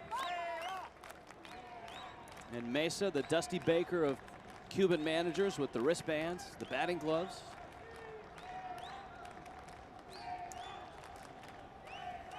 Markwell, 54 pitches into this one. And Heredia squares to bunt, and he takes, Heredia's got a single, and he has bounced to short. Yeah, that was an interesting move by Heredia. He took a peek down at Bogaerts at third and thought maybe there was an opportunity for a bunt base hit, but it surprises me with the tying run at second base. 1-1. Tap to short. Simmons gets an out. Scope's relay is not in time. But it shows you how quick the middle infielders are. Simmons, a terrific shortstop, and Scope, who's a shortstop as well, has been very good at the pivot. Boy, I tell you what, this double play combination up the middle is as good as any major league double play combination you want to see. Quick hands and strong arms, both of them. Simmons made a terrific feed to the second baseman, Scope, right in his chest, and then Scope's got that strong arm.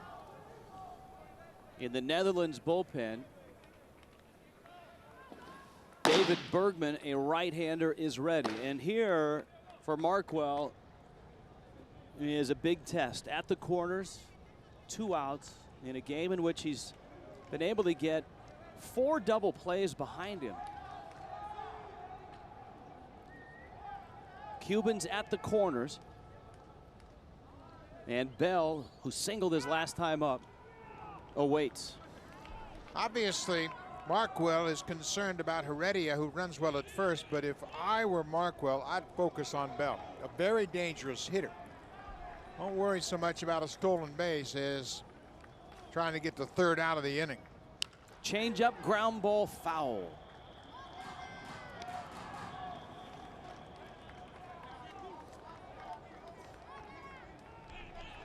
Hensley Mullins has called upon Markwell in international play, and he's delivered. He beat Korea in the first round. He went 4 shutout innings, gave up just 2 hits. He wasn't overpowering. He only struck out 2. But as Bert Blyleven will tell you, he only walked 1. And that's the bottom line for Blyleven. Pound that strike zone. Bell, hard hit at third. Bogarts gets the out at second base. And Markwell survives the 5th. And the Netherlands hangs on to a 2-1 lead. A good look at the Big Egg, the Tokyo Dome, home of the Yomiuri Giants, the champions of the Japanese League last year. There are 7 Yomiuri Giants on Team Japan's roster, which should make for a very lively evening tonight here in Tokyo. And tonight, Chinese Taipei and Japan, and in Phoenix, Canada will take on Italy Friday 2 Eastern. In Puerto Rico, Spain and Puerto Rico getting ready to go. Boy, the Dominican just hammered Venezuela in the first game in Puerto Rico. Mexico against USA. Mexico took a loss in the comeback from Italy. Now, when you're playing for Victor Mesa, especially in a game like this, you got to be ready. Look at all the guys down in the bullpen trying to get loose. Well, they can't see the field. You can see the monitors way in the back of the bullpen. That's how they watch the game. And in between innings, they move around, never knowing when their number might be called by Victor Mesa. So he's got everybody loose, and he's got their attention in the bullpen. You can bet on that. He's got a new catcher in the ball game, Frank Morajon, and a big swing and a miss by Kurt Smith. Morajon, the best defensive catcher that Cuba has. Yeah, he has been the #1 backup catcher, and in tight ball games, he'll come into the game defensively. He's got a terrific arm and a very good catcher behind the plate.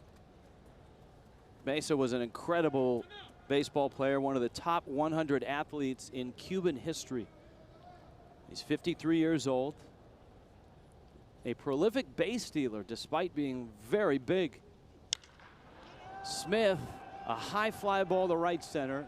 Bell and Heredia. It's Heredia who sees it and makes the catch. Smith homered back in the second. Both Netherlands runs came in the second, and the only run for Cuba came in the second as well. And that was a home run by Alfredo Despain. Freddie Alvarez came into the game in the second inning with 2 outs, and he's allowed just 1 hit. That was a single to Andrew Jones with 2 outs in the 5th, and he has really calmed things down for Cuba. Kalian Sams now, who has doubled, reached on an error, scored a run, and has a stolen base.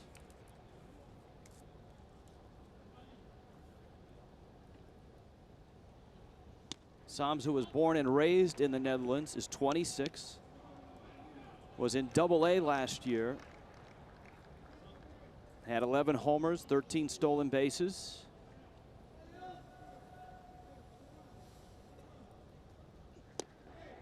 When he signed with Seattle and came to camp with the Mariners,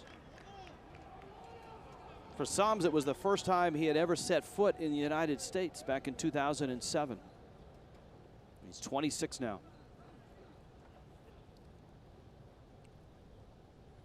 1-1. Well, one thing that really benefits the players from the Netherlands is the language. They come into the United States playing minor league baseball. They speak English, Spanish, Dutch, and their native tongue, Papamiento. So there are no communication problems, and as opposed to some of the players from Latin America who don't speak much English, or Japanese players coming to the major leagues, there's always that communications barrier. Not the case for players from the Dutch Antilles. So much so that this year in Major League Baseball, one of the new wrinkles, new rules, is that managers or pitching coaches can take an interpreter to the mound with them. And I assume that's for any language. Yeah, I'm sure it is. And obviously teams know who they need to communicate with and what kind of interpreter they'll need. I could have used one or two when I was managing the Blue Jays. Just to get guys to understand what I was trying to tell them. But no need to bring anyone out who speaks Papiamento, because that's the Dutch players' fourth or fifth language. That one's hammered into right center field. Sams has got himself another extra base hit. Around first, Heredia picks it up. And a one-out double by Kalian Sams. Boy, Kalian Sams can really run. He shoots this ball up the alley. It's just the second hit allowed by Alvarez, and when that ball went off the bat, Sams was thinking 2, possibly 3. It goes all the way to the gap, and he can fly. Well, he breezed around first base. I don't think that ball had hit the wall by the time Victor Mesa had arrived to the mound. He was out as soon as it left the bat. And Mesa with a quick visit for a guy that's thrown well. Freddie Alvarez has been outstanding. Yeah, he sure has thrown well. Just 2 hits, and you can see their bullpen starting to move around a little bit. Yadier Pedroso starting to loosen up, and we have seen him. He throws the ball very well. It's only a 1-run game.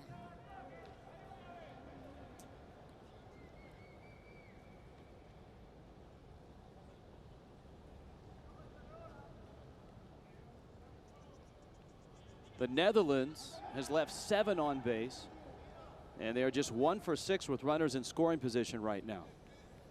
They've had opportunities to break this thing open.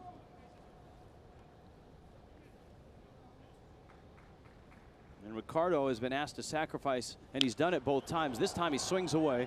Fly ball to right. Bell is there. Runner tags. He may have left early, and the throw is cut. And Sams is in at third. If they appeal this play at second, he may be out. Yeah, I agree with you 100%, Rich. I thought he did leave early. It doesn't look like the Cubans are aware of that. I mean, they're a very heads-up ball club, but to me, he left early. Let's see if they come set to appeal it at second, but he moved over very easily, and I don't think he needed to leave as quickly as he did. He had enough speed to advance, but doesn't appear as though Cuba's going to appeal. No, Cuba's not going to appeal. And here's Andrelton Simmons, the Atlanta Braves young shortstop. Simmons delivered an RBI hit in the second. Infield back, 2 outs. And a fastball up and in. Simmons is a guy that likes to swing early in the count. And you can bet these teams have scouted one another. Netherlands played Cuba in the exhibition series leading up to the tournament. And they have scouts who have watched all the games, and they will watch the games on television and compile a scouting report through the TV. So they have an idea. And they've also played one another. World Cup, the Netherlands beat Cuba in the final game in 2011 to win the gold medal.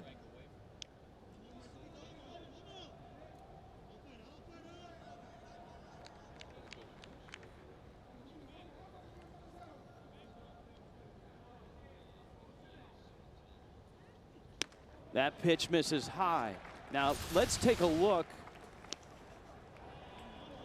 Ball to right, and that's a lifetime cut on the replay. So if you do the math, it looks like he did leave early. Yeah, and as we watched the play, both you and I were focused on the base runner, and I felt he left early. Obviously, Cuba didn't because they didn't appeal.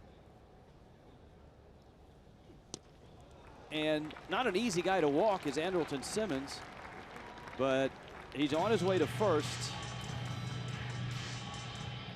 You see Pena, the pitching coach, scurrying down to the bullpen to make sure that pitcher is ready. Looks like Mesa is anxious to make a pitching change here. He might bring a fresh arm in with 2 outs. Jonathan Scope is the hitter. Scope is one of the fine young infielders that the Netherlands have. He's 21. And he's one of the bright young prospects in the Baltimore Orioles organization. Well, both pitchers appear to be ready. Pedroso is the right-hander. He was throwing. The left-hander is Norberto Gonzalez, and here comes Mesa.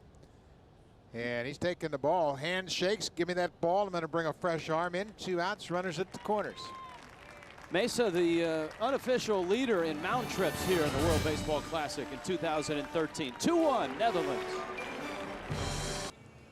Victor Mesa with his patented wristbands and batting gloves, and that came into play on his last visit to bring out Freddie Alvarez. Yeah, he went to the mound to pull Alvarez out of the game. He congratulates him with a handshake, takes the baseball, then watch what he does.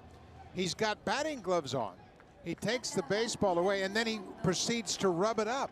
Well, that got the attention of the home plate umpire, Alfonso Marquez, who said, Mr. Mesa, listen, you cannot rub up that baseball with batting gloves on. There are strict rules in the rule book of baseball about applying a foreign substance to a baseball. And Mesa said, hey, man, I got my gloves on. It's no big deal. But nobody misses a trick about gamesmanship in this international tournament. I'm sure that caught the attention on the Netherlands bench before it caught Alfonso Marquez's attention. Yadier Pedrosa comes in at the corners. Young Jonathan Scope at the plate. And the pitch is up and in. And it's 1-0. If you've just joined us, the Netherlands jumped out to a 2-0 lead. Kurt Smith homering in the second inning. Alfredo Despain homered for Cuba. Both teams have had a slew of base runners since, but neither has been able to chase them home. And the Netherlands have them at the corners, but there are 2 outs. That one's driven. Left field deep. Back goes Despain. Gone! 3-run shot. Jonathan Scope. 5-1 Netherlands.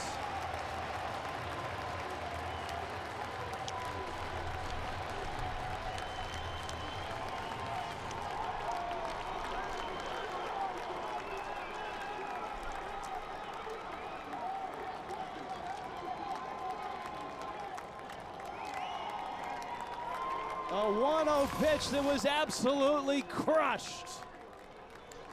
Scope hit a home run in the first round, and he got a breaking ball that appeared to stay up in the zone, and there was a no-doubt home run. A line shot, and watch the bench react. Andrew Jones leading the cheer as they come onto the field to celebrate the 3-run home run.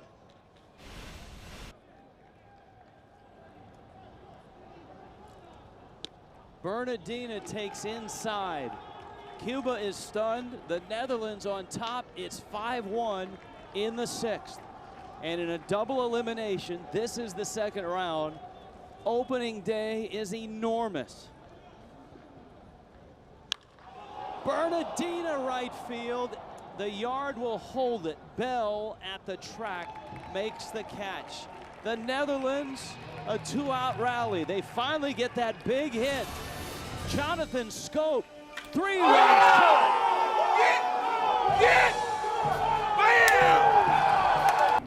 In Tokyo, a noon start, Tokyo Dome. The Big Egg, right in downtown Tokyo. And the start of the second round, and it has started with a bang for the Netherlands. The Netherlands, a 5-1 lead over the powerful Cubans in the bottom of the 6th. Diego Marquel, his defense superb behind him. They have turned 4 double plays. Actually turned 3 and had another double play on the sliding catch by Andrelton Simmons in shallow center. He wheeled and threw out a runner at first. 1-1 pitch. Marquel hasn't been great. He's battled his command all afternoon, but as we mentioned earlier in the game, he has been able to hang in there, make quality pitches in tough situations. 5 innings, 8 hits. He's walked just 1 batter. Doesn't have a strikeout, but his defense has really helped him out. Jose Fernandez, the second baseman for Cuba, has doubled. He's bounced into a double play. We told you at the outset of the telecast, one of the strengths of this Netherlands team is their infield and its speed. You've got 3 shortstops, 3 very good ones. Simmons at short, Jonathan Scope at second, and Alexander Bogarts at third. And a breaking ball misses away from Markwell. They all can cover ground. They all have big arms. And Scope certainly has had a big bat in this one. There's Kurt Smith at first. He's made some nice plays at first. And of course, he homered early in the game. Well, you can see the baseball instincts of the Dutch team. I mean, they're aware. You go back to Anderson Simmons, the shortstop, going out to center field with one out. Center fielder Roger Bernardina lost a pop-up in the roof, never saw the ball. Simmons went out, made the catch in center field, and turned it into a double play. Fernandez takes, and the count's 3-2. It's a very different makeup from 2009 when they were the Cinderella and stunned the Dominicans and went on to Miami. They were beaten in Miami in 2 games. 3-2, ripped into right, and Cuba has their 9th hit of the ball game. Jose Fernandez, and now the question for Bert Blyleven and Hensley Mullins. You're getting into the teeth of the order, the power portion of the Cuban order with Cepeda, Abreu, Despain, and Gurriel. Bergman has been up, and he's up for the 2nd time, so he's ready at a moment's notice. Yeah, this is a tough call for the manager. You got a lot out of your starter. He's been able to avoid the impact of 9 hits, but there is lightning in this lineup for Cuba. Cepeda, a check swing, no swing, says Jerry Davis at first base. Freddie Cepeda has walked in the 1st, singled in the 4th. Now, the one thing that makes Cuba so tough if you're trying to work your way through the lineup is they have balance. You shut down one guy, the next guy is liable to hit a 3-run home run right behind him.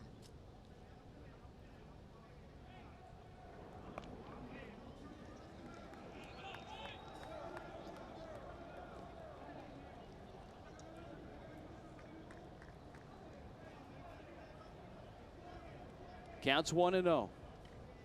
Markwell at 67 pitches. Pitch count limit is 80. And he just misses there. Yeah, this is about the end of the line for Markwell. I don't imagine we'll see him go much deeper into this inning. On deck, you've got the power for Jose Abreu, and they've got a right-hander, Bergman, ready in their bullpen.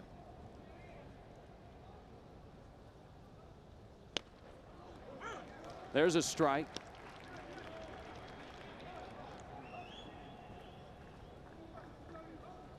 Hensley Mullins, Robert Einhorn to his left. You saw Blyleven pacing behind. Driven to center and hit well. Bernardina back at the track. He makes the catch. Deepest part of the park. It's 400 to straightaway center here at the Tokyo Dome. You see, Hensley Mullins looking at the lineup card, making sure he knows where he's at in the Cuban lineup. And the toughest thing for managers and coaches that have been players is to stand in that dugout and maintain your composure. Each one of these guys has competed on a big stage before, and to stand out there, you'd want to go out there and say, okay, now you can handle Abreu. I know you can. Just bear down, make a quality pitch. But it's a tense moment in this ball game. Abreu is 0 for 2. He's bounced to the pitcher, and he's rolled into a double play. And Markwell gets a strike. Markwell has been one of the Dutch's best international pitchers. A lot of experience, a lot of big games. And as the Netherlands comes into the 2nd round, they're not just happy to be here like 2009. It's all about winning and advancing to San Francisco. 0-1 pitch. Breaking ball to short. Simmons, Scope, 5 double plays for the Dutch. Incredible. And the Netherlands, here in Tokyo, through 6, has a 5-1 lead over Cuba.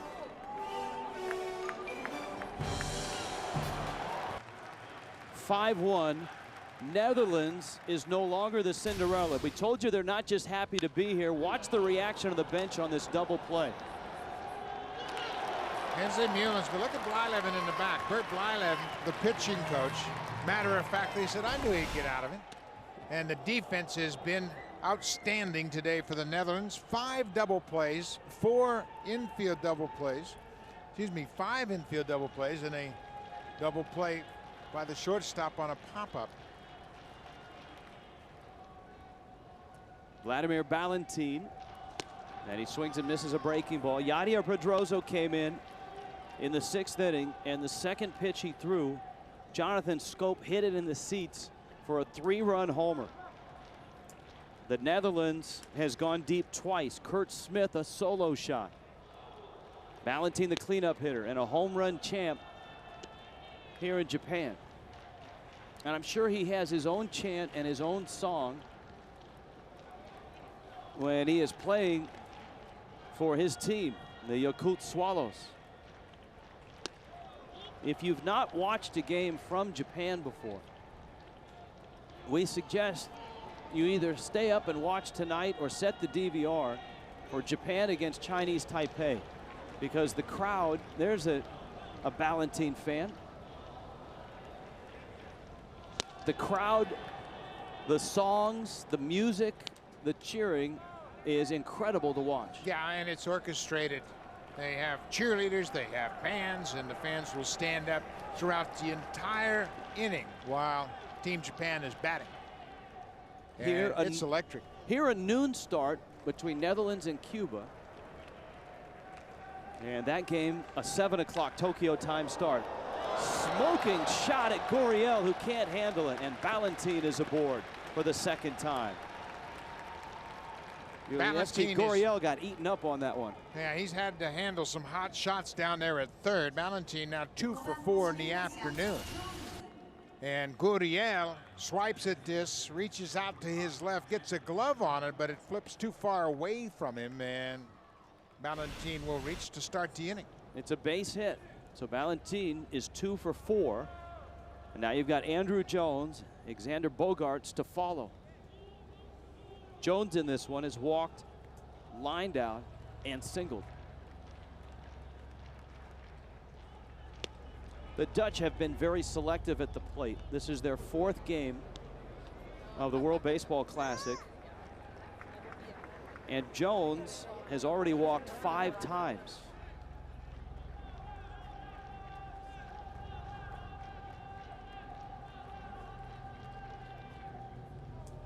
$18 walks already as a team. And Jones drives that one into center field. There's that patented back leg Andrew Jones swing where that knee collapses and he's almost hitting on his right knee.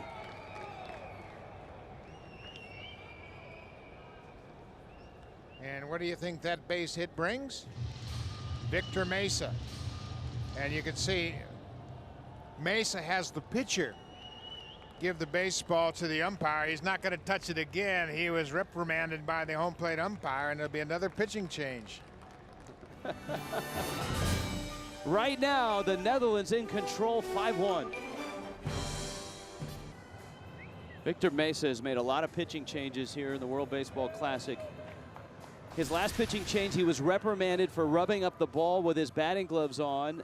He made a show of not touching the ball with his gloves when he got to the mound, but you saw there he put it in his glove and put it in his catcher's mitt, and Alfonso Marquez, the home plate umpire, again went out and asked for the ball and changed baseballs. And it was almost as if Mesa was daring Marquez to do it again. New pitcher is Yonder Guevara. We saw Yonder Guevara pitch in the pool final, Japan against Cuba. He was the 2nd pitcher in that ball game and threw very well. Bogaerts squares the bunt, drops it down, 3rd base side, and it's going to roll foul. Leadoff singles, Vladimir Valentin, Andrew Jones, and they are at 2nd and 1st. Bogaerts without a hit in this one, and just 1 for 11 in the Classic. Yeah, you've got to make sure you get this bunt down. I mean, this is a great time to add on to your 4-run lead. Bogaerts is a guy that's going to have to handle the bat and be asked to bunt in the big leagues. So right now he's got to execute. Bunt the ball down the third base line and make Gurriel field the ball. You don't have the best of speed out there with Valentin and Jones. Pitches in.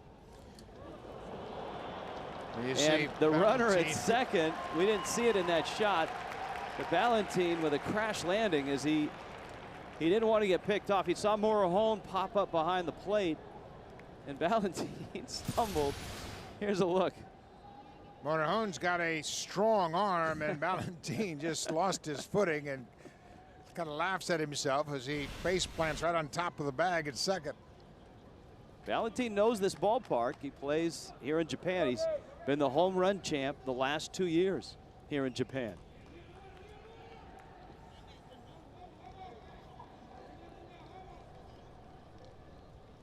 Counts 1-1. Let's see if Bogaerts is bunting again. He squares and he bunts beautifully, and that's going to be trouble. He's going to beat it. Miscommunication from the pitcher and the third baseman. It'll be a base hit bunt for Bogaerts, but it's a perfect bunt between the mound and the third baseline. The pitcher fields it, and he comes off the mound thinking about going to third, but Gurriel vacates his position momentarily. Indecision by Gurriel costs them the force out at third, and Bogaerts beats the throw to first for an infield hit. And now the bags are loaded. Hensley Meulens, the manager of the Netherlands, hitting coach for the world champion Giants, has got Curt Smith up. The Cuban infield is creeping in a 5-1 ball game in the 7th inning. The Netherlands right now on top of powerhouse Cuba.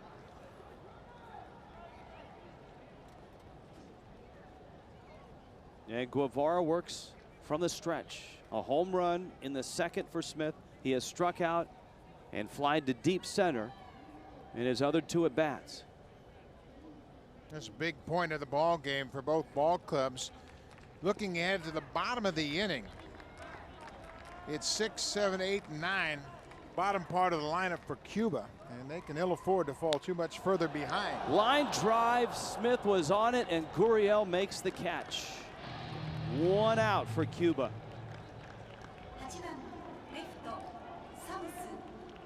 You can't guide it. Smith hit it on the line, but right at the third baseman. It's a big out for Cuba. Now that'll allow the middle infield to back up a little bit. They're going to play a double play depth now. You can see the shortstop, Araya Baruena, backing up. Sams has had a good day at the plate already.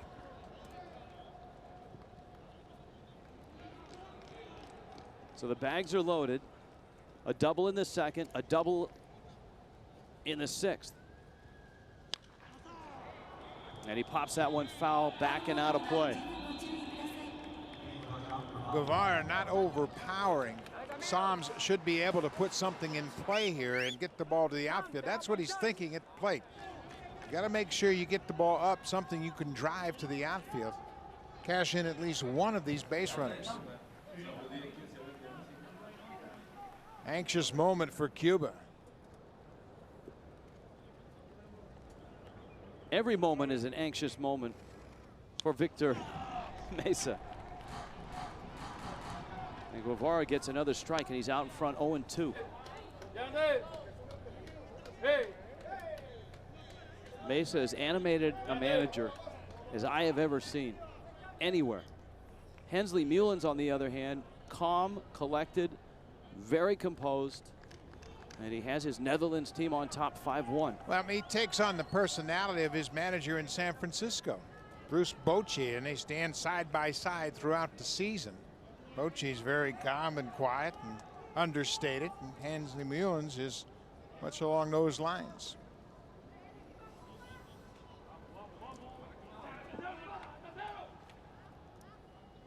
Oh-2 pitch. Guevara has that odd entry to the stretch position where he looks like he's about to go from the windup from there, and then he steps in and straddles the rubber. See the hitter ready for what looks like a windup.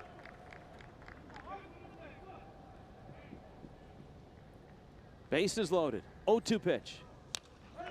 And he had to protect on a fastball that was down around the knees. Psalms gets a piece of it. Psalms the 8 hitter. The Shenko Ricardo is on deck. He's the 9 hitter. The Netherlands, the tone was set by that Curt Smith home run in the 2nd inning, because Cuba is the team that's supposed to hit all the home runs. And Smith homered. The Netherlands got 2. Alfredo Despain homered for Cuba to make it 2-1, but the Dutch have added on and have a 5-1 lead.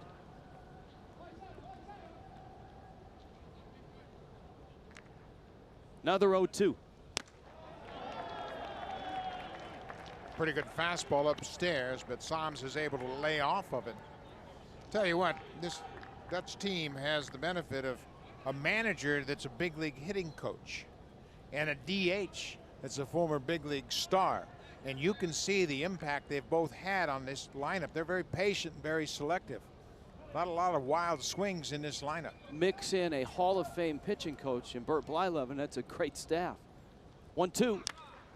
Breaking ball popped up, foul territory and playable, and Abreu squeezes it. And so Yadier Guevara got the line drive out from Curt Smith. Good pitch to Psalms, and now it's Ricardo who comes up. The growth of the Netherlands team has really been fortified by the consistency of the coaching staff and managers. Hensley Meulens was the former hitting coach during the WBC. Bert Blyleven, this is his 2nd stint as the pitching coach, and he wanted to participate in 2006. But his daughter was getting married at that time, and he had to bow out. So Ricardo, who has a pair of sacrifice bunts, up there looking for more, and he fouls it at the plate. Counts 0-1.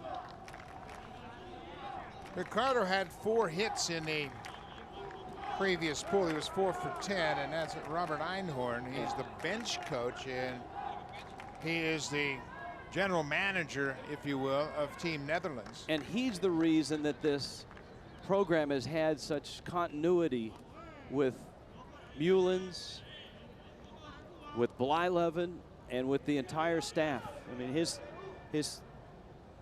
theory to us yesterday was get good people and then listen to those good people and stay out of their way.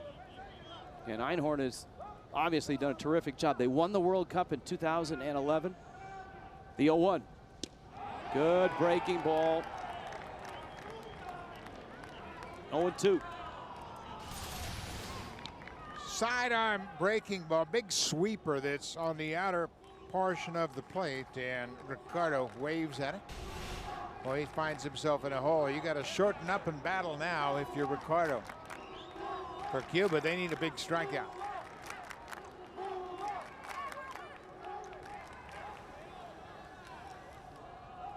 Shenko Ricardo, the catcher for the Netherlands. The number 9 hitter. Bases loaded, 2 outs. 0-2. Got him. Fastball.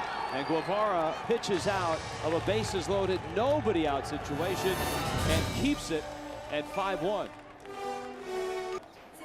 5-1, Netherlands on top. 7th inning stretch here in Tokyo. And the Netherlands impressive in this one, using the long ball. Curt Smith got him started. A 2-0 lead for the Netherlands in the 2nd. Cuba answered back. Alfredo Despain, a line drive to right. That made it 2-1. And in the 6th, Jonathan Scope, a 3-run shot. And that stretched the lead to 5-1. And here we are, bottom 7. Leon Boyd has taken over on the mound, and a ground ball to short. Andrelton Simmons crossed the diamond in time. Despain is out number 1 here in the 7th inning.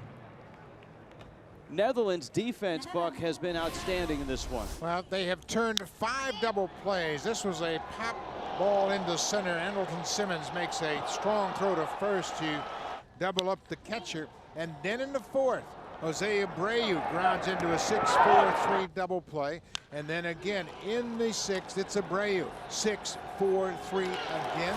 The infield has turned 3 double plays. That ball is crunched left center field off the bat of Gurriel and gone. Yulieski Gurriel, a solo shot to left center. And Cuba has their second run and their second home run.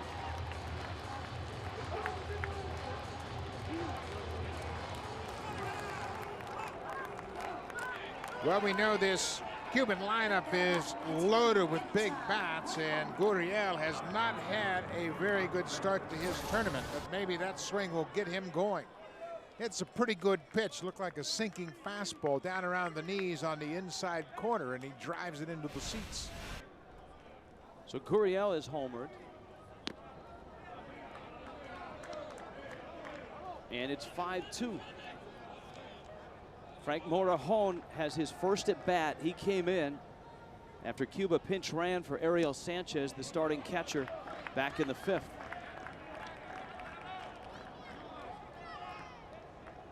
Diego Marquel went 6 innings, the beneficiary of the 5 double plays, but he gave up just the 1 run. He's in line to win this ball game if the Netherlands bullpen can finish the deal. And as we saw earlier today in the World Baseball Classic, it's not always easy to finish the deal. With that great comeback from Italy. Morejon with a base hit to center. And so the Cubans with something going here in the 7th, a run across, 1 out, Morejon at first. And I think, and yes, it looks like Cuba's going to pinch hit for Barbaro Arrua Barruena, who's had a very good tournament. Barruena is 5 for 13 in the Classic. But Victor Mesa is pinch hitting for him here. Luis Rivera will hit. Yeah, and he just wants the matchup. Boyd is a side armor with a good sinking fastball and sweeping slider, so they're going to send up the left-handed hitting Rivera. 35 years old. He's a veteran of national play. Double-barreled action for the Netherlands. Isenia, the right-hander. Polovic, the left-hander. Bert Blyleven has his bullpen going.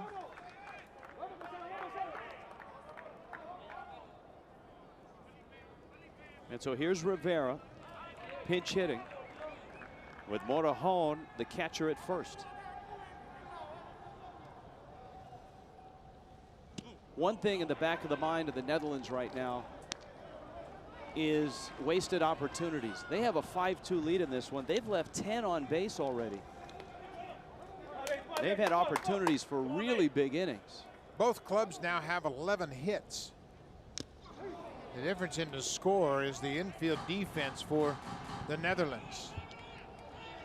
They have turned 4 ground ball double plays and a pop double play.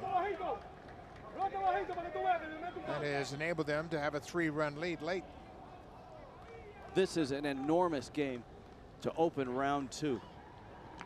The winner of this ball game in their next game in 2 days will play a game to advance to San Francisco.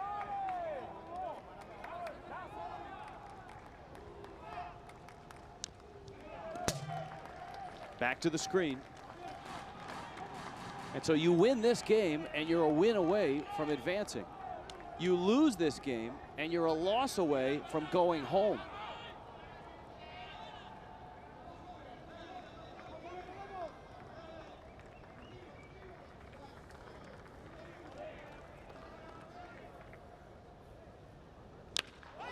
To center, Bernardina, an exceptional outfielder, makes the catch.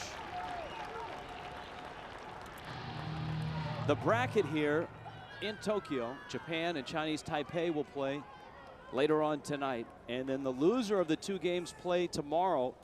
The winner survives, the loser goes home. The two winners of the games today will play on the 10th, and the winner of that game is in San Francisco and would move all the way on to Game 6, which is a game that will decide seeding for the finals in San Francisco. Well, Victor Mesa continues to try to make something happen here. He's going to use another pinch hitter this inning. It's Yosmani Tomas, who started in the final game against Japan down in Fukuoka, and he had a long home run in his first at bat in the third inning against Kenji Otonari. So he's going to come up trying to keep this inning alive. He has replaced two of his best defensive players, his shortstop, Arroa Barrueda, and Heredia, the center fielder, and it pays off with Tomas shooting one into the hole on the right side, a base hit.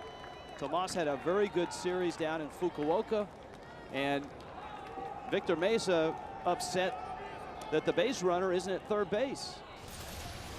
The lead runner stopped at second. Tomas slaps this one through the right side, and the right fielder, Vladimir Valentin, kind of laid back. But the base runner, Frank Morrejon, is a catcher and didn't have that great speed, and I think you got to be conservative, but Victor Mesa was a little upset he didn't go first to third. Now Alexi Bell. Boyd has been knocked around here in the 7th, his first inning in relief. He gave up the Gurriel homer. Morrejon singled on a solid shot to center. Rivera a line drive out to center. And now Tomas with a single.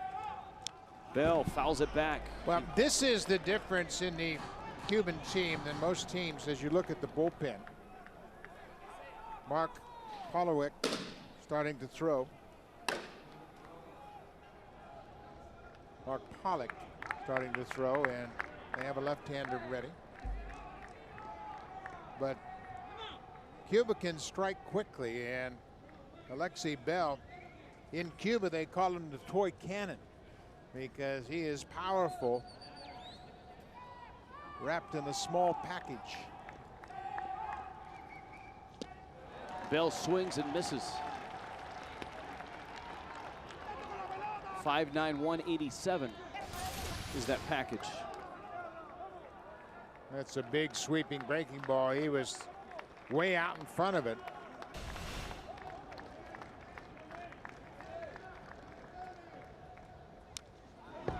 Boy, that's dangerous. He left that breaking ball on the inside part of the plate, and Bell just missed it.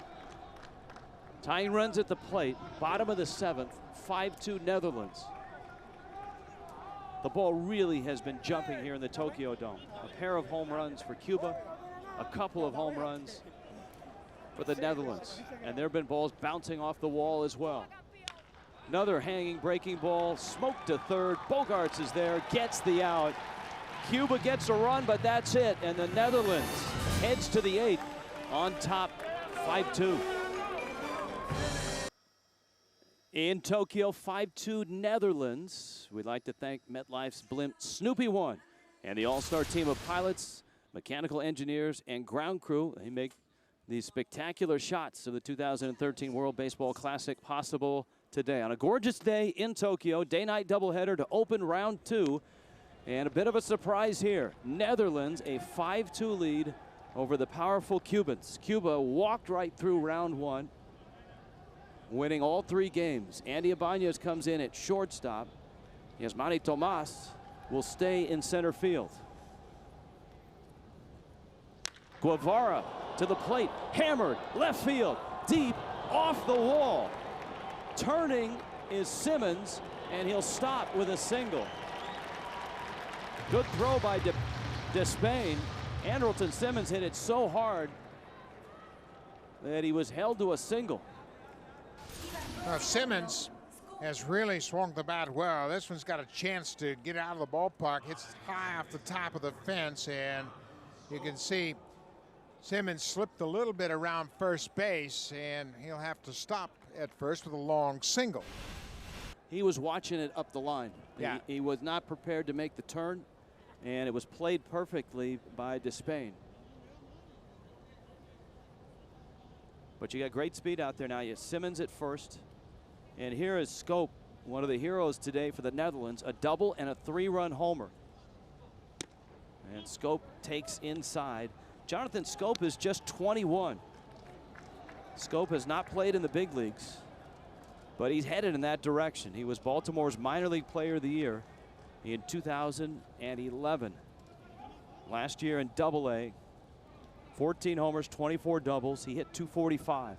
And of course, he's a terrific defender as a shortstop, playing second for the Netherlands. Well, he's one of the guys that Mullins will ask to hit and run. Got a good base runner at first in Simmons. Scope can make contact, and don't be surprised if they try to create a hole on the infield by starting their runner at first.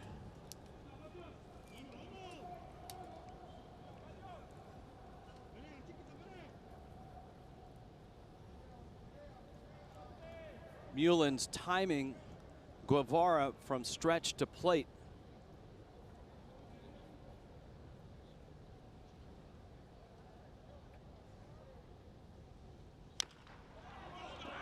Fouls it off his foot. It's a foul ball. Now Scope came up in the 6th inning with a couple runners on. Cuba had just made a pitching change, and the second pitch that Yadier Pedroso threw, Scope hit out.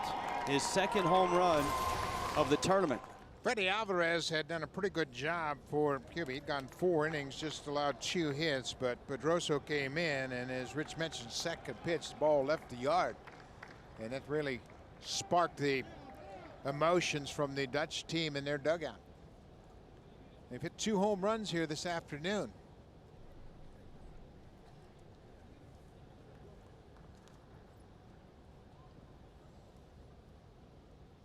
Simmons at first. 1-2 coming. That is a fair ball. And down into the corner it goes. Simmons is racing for third. Despain up with the ball. Here comes Simmons. He's going to score. It's 6-2. Have a day, Jonathan Scope. Boy, he was all over that pitch. With 2 strikes, he was short and quick to the ball. And Victor Mesa, you're right. He doesn't waste any time popping out of that dugout when he's got a pitching change on his mind. But runs are very precious at this point of the ball game. Cuba finds himself now down by 4. Jonathan Scope has driven in 4 with 2 doubles and a home run. And he has knocked out Yadier Guevara. 6-2 Netherlands. Cuba goes to their bullpen again. Hensley Mullins, the manager of the Netherlands, is trotting out towards second base. You just saw him go right by Norberto Gonzalez. And he went out to check on Jonathan Scope at second base. And Scope seems to be okay. Mullins is on his way back to the dugout. Yeah, they went out to check on Scope, make sure he's okay. He was flexing his legs as if he might have strained something. He appears to be okay, and he's told the training staff he is all right, and he stands at second. 6-2, the Netherlands. With a run here in the 8th inning, the Netherlands has Scope at second, Roger Bernardina, then you've got Valentin and Andrew Jones to follow. A bunt, it's going to move the runner, and Bernardina is out. And so that puts Valentin, the cleanup hitter, in an RBI spot. Victor Mesa was already out of the dugout. Now, Victor Mesa, when he made this last pitching change, when he brought Gonzalez in, again grabbed the baseball with his batting gloves. The home plate umpire, Alfonso Marquez, and now he doesn't want to touch it. Alfonso Marquez gave the pitcher a new ball, and Mesa glared at Marquez, walked by him, took the other ball and threw it at home plate, and he's lucky he wasn't ejected from the game. Well, the problem has been that Gonzalez, or and he's doing Alfonso it again. Marquez has told him. Yeah, and he's got a new ball. He's walking to the mound now. This is going to be interesting to see the exchange once Marquez hands the new baseball to the pitcher. How much rope will Marquez give Mesa?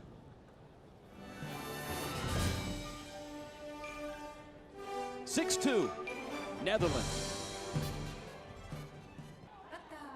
Well, Victor Mesa was told in his first pitching change not to touch the ball with his batting gloves, and he has defied the home plate umpire Alfonso Marquez on each trip to the mound. The trip before this one, he actually took the ball, walked by Marquez, and then dumped the ball at home plate. This time, no incident, gave the ball to the pitcher, but Marquez waited patiently, and you got to give Marquez a lot of credit. He has kept his composure in this. It very easily could have gotten out of hand. So, back on the diamond, Vladimir Valentin, infield in, runner at third. That's Jonathan Scope, and the first pitch is fouled back to the screen. Raciel Iglesias is the 6th Cuban to work, the 5th out of the bullpen, and the right-hander is trying to get out the 2-time home run champ in Japan, Vladimir Valentin. Iglesias pitched twice in round 1. His last outing came against Team Japan, and he did not fare well. Walked both batters he faced. He was charged with 2 runs in that ball. He had a good outing against Brazil. His first time out went 3 innings, allowed just 1 hit. He struck out 5 in Cuba's first game in round 1. Valentin with a couple of hits. The Netherlands has 13 hits. Cuba has 12. Here's the 0-1. Popped him up. Let's see if it's playable. Morejon, the catcher, makes the catch. And a big out for Iglesias to get Valentin out. But he still has another veteran.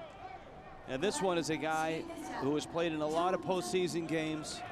These games are postseason games for the teams that enter the second round. Andrew Jones. Well, Andrew Jones got a taste of the postseason. His first year in the big leagues he was 19 years old when the Braves played in the World Series in 1996. He hit 400 in that World Series. And a home run in each of his first 2 at-bats. Pretty good way to start your career. He has 2 hits and a line drive out. He's 2 for 3 and has walked. And a breaking ball misses up. There's the 21-year-old Jonathan Scope, Orioles prospect, who has had an incredible day. He's driven in 4 with 2 doubles and a 3-run homer. Jones signed to play in Japan this year. Another breaking ball. Jonathan Scope is a guy the Orioles really have high expectations for. In fact, there's some in the organization that believe he might be on the scene by mid-season. Certainly a lot depends on Brian Roberts and his health, whether or not he can play second base. He's been bothered by injuries the last several seasons, but Scope is somebody they've got their eye on. 1-1 pitch to Andrew Jones is up. Now Jones, a role player the last couple of years with the Yankees, has also played in the big leagues with Texas, the Dodgers, the White Sox, and a great run in Atlanta of a dozen years.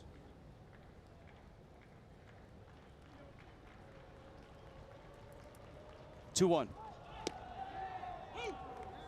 That's Iglesias, a tough breaking ball right there. Starts it right at Jones's hip and catches the inside corner. Iglesias doesn't throw much straight. We mentioned his great first outing in the World Baseball Classic. He had 5 strikeouts in 3 innings of work against Brazil.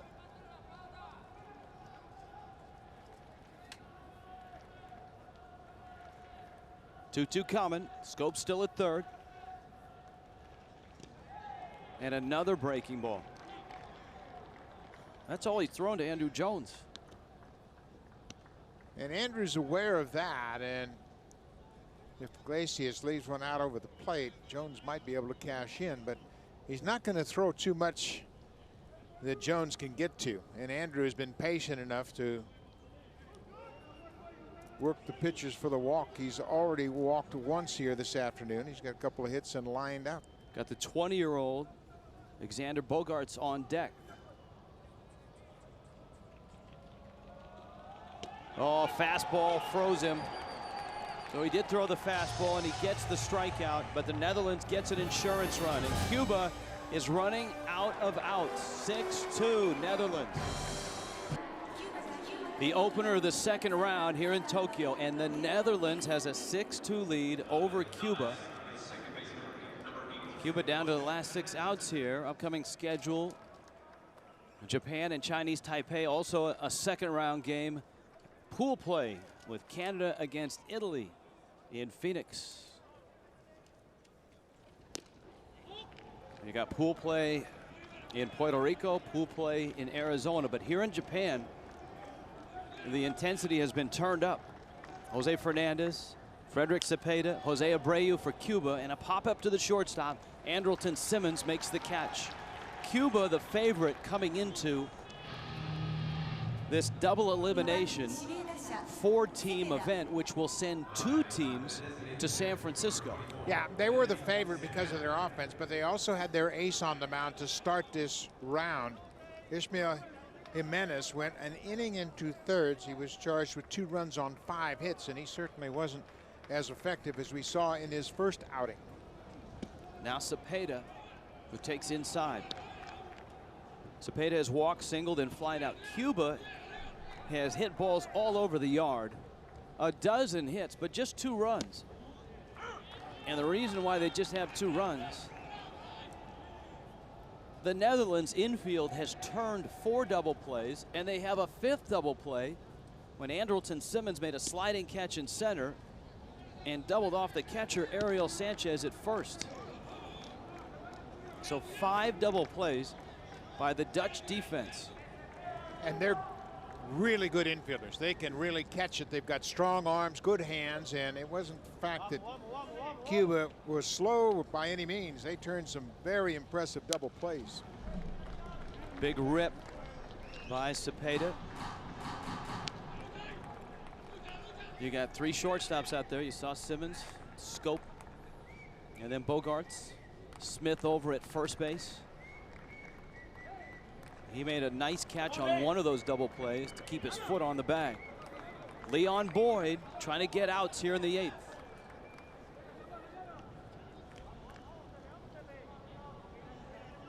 Nice job by Ricardo behind the plate. He's made some nice defensive plays. He's called a good game. Handled his pitchers well. Scope waits for Smith to get to the bag and throws him out. 2 outs here in the 8th inning. All right, this time of the ball game, I don't care where you're playing. All you're trying to do is check off outs. Don't give them any free passes. You see the bullpen. Senya and Van Meel.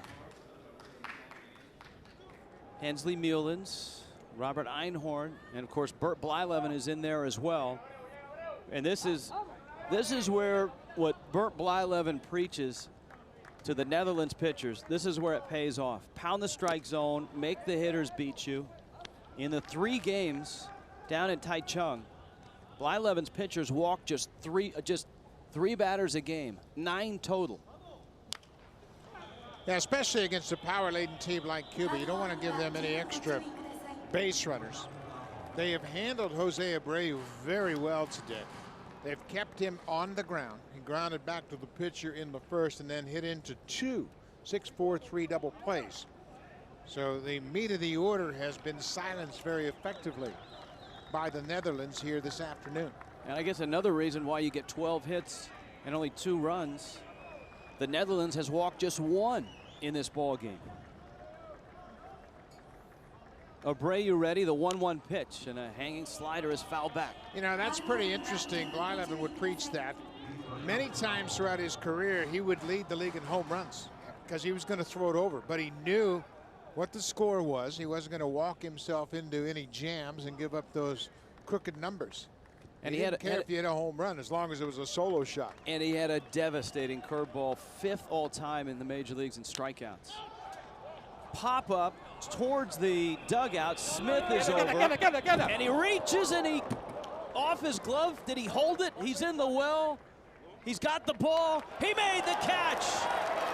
He made the catch. The Cubans are saying he did not. Smith over the barrier into the photographers. Now the umpires have said catch. I don't think he caught the ball. I think the way he hangs over the fence, watch how he stays over the fence. The ball is off of his glove, and he bends over and picks it up and shows it to the umpire, and they call the batter out. Wow, big break for the Netherlands.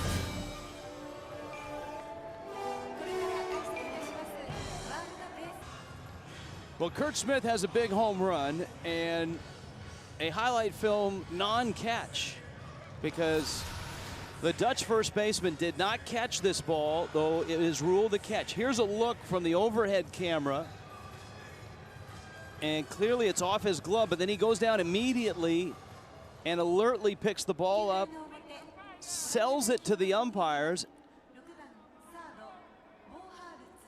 and here's another look.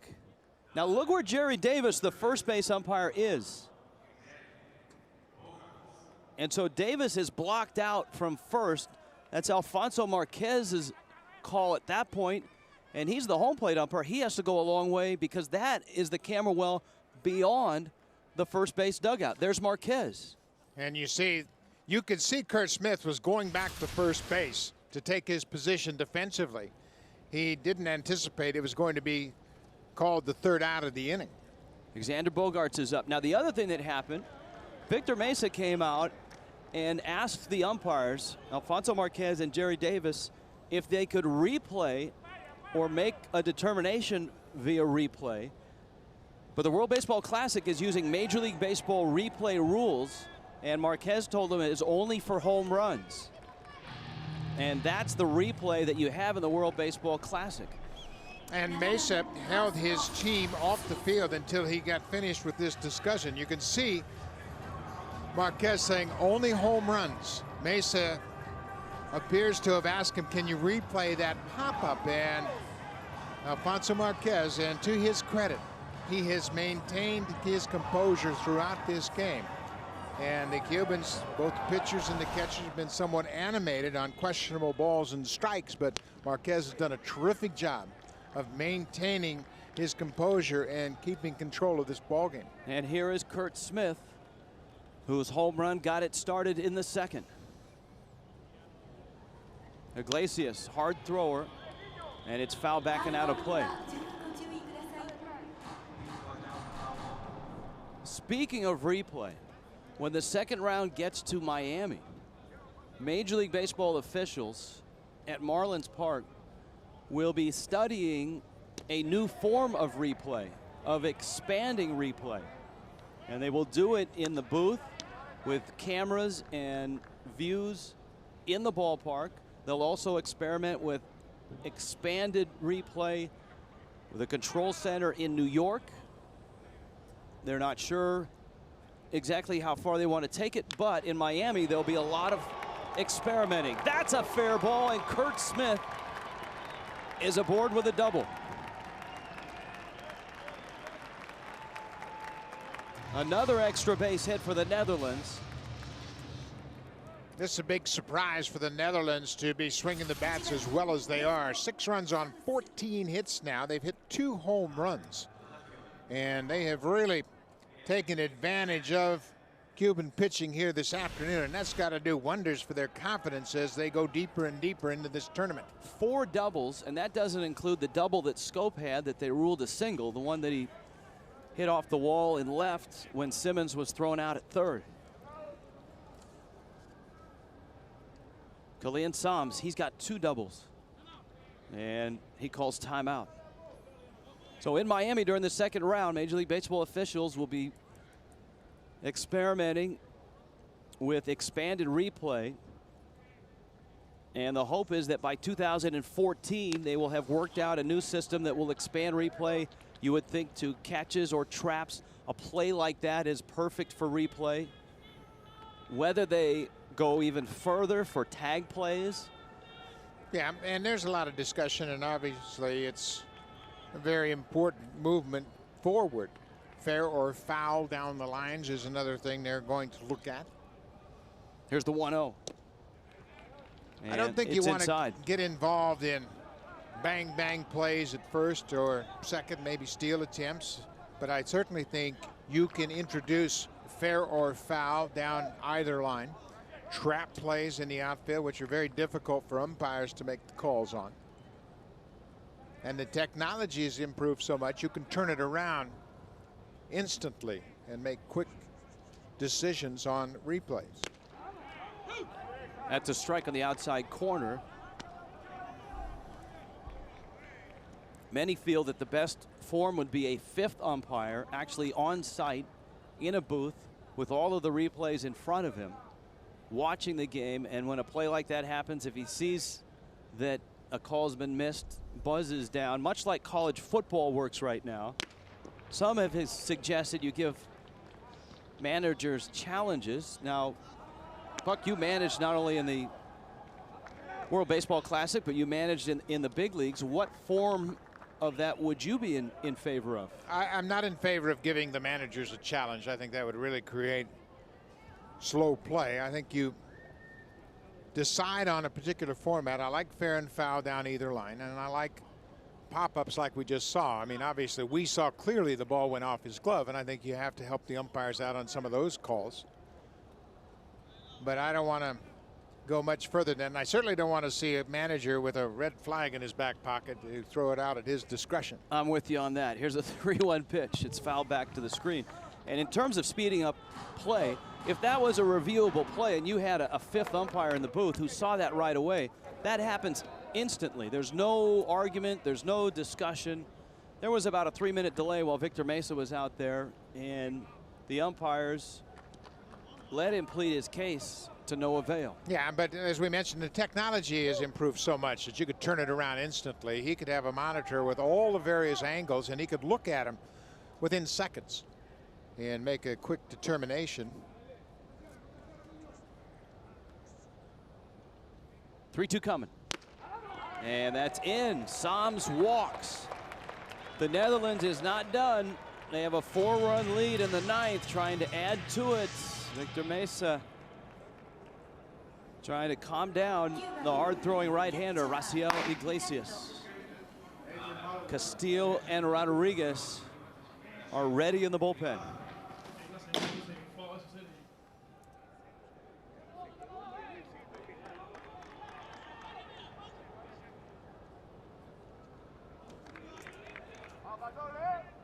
The catcher, the 9-hitter, Dashenko Ricardo. Smith at second, Sams at first.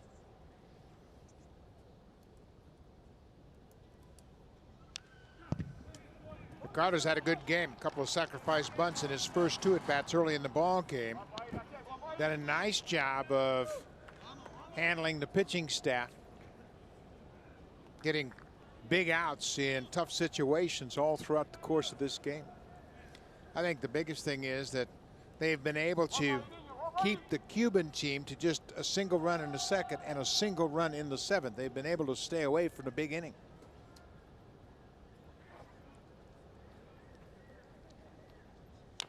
Breaking ball and a tapper towards third. The shortstop has it and makes the play. That was an issue early in the ball game. Ibanez cutting in front of Gurriel early in the game when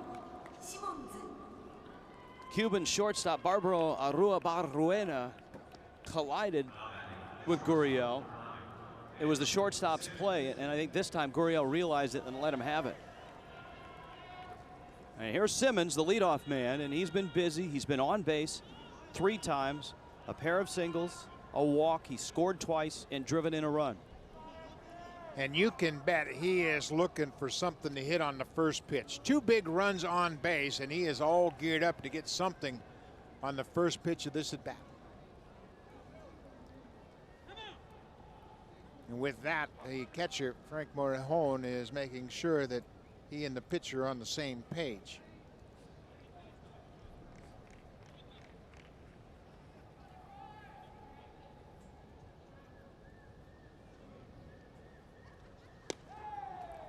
Breaking ball for a strike. And it's 0-1 to Simmons. And drops down and gets that breaking ball in there for strike one.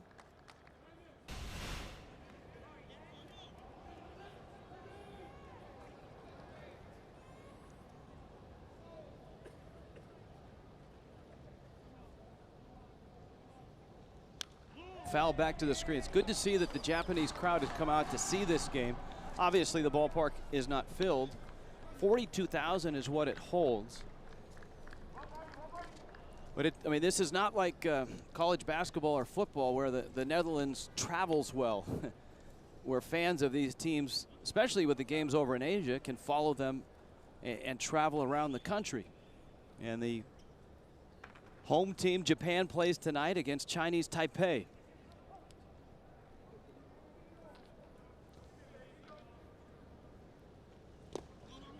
Yeah, it'll be a totally packed house tonight as they want to see the home team get off to a great start. This is the home of the Yomiuri Giants during the regular season. There are 7 Giant players on the Japanese team, so you can bet this will be a rocking house tonight. The Giants are the flagship franchise. And of course, they have the greatest player in Japanese history of Chinese descent, Sadahara Oh. We visited that museum in Fukuoka. Iglesias starts off the mound. We've seen that a half a dozen times in this tournament. On a pitch that looks well in, and half the team starts towards the dugout.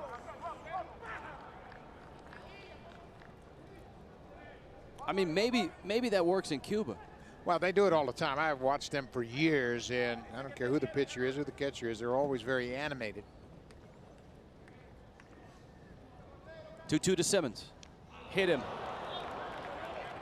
Bags are loaded, and here comes the man of the hour for the Netherlands.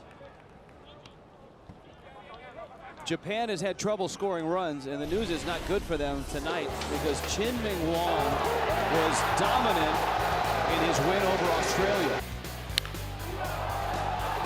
Got that sinking fastball working again. He went 6 innings, allowed 4 hits. And in our meetings with Chinese Taipei, they raved about his health and how well the ball is coming out of his hand. He is a free agent, and certainly a lot of the big league scouts that are in attendance here at the Tokyo Dome anxious to see Chien-Ming Wang in person. If there's a Baltimore scout here, and I'm sure there is, Baltimore has always had a nice relationship with the Netherlands and players from Curacao and Aruba. A game coming up later tonight. That scout has got his chest stuck out a little further after watching Jonathan Scope, 3-run homer, RBI double, also doubled in the 2nd inning. So he has driven in 4 of the 6 runs. Fastball up and in, 2-0.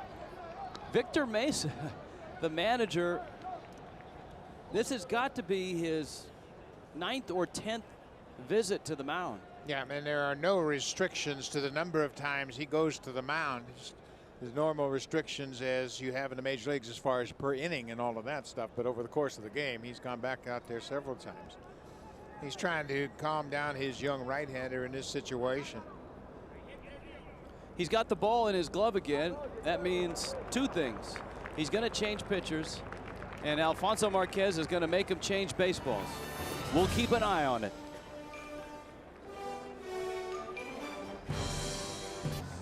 Well, he did it again. Victor Mesa on that trip grabbed the ball with his batting gloves. The umpires have told him not to. And once again, well, he keeps it this time. And walking towards Alfonso Marquez, he throws the ball by Marquez towards home plate. Marquez let him go.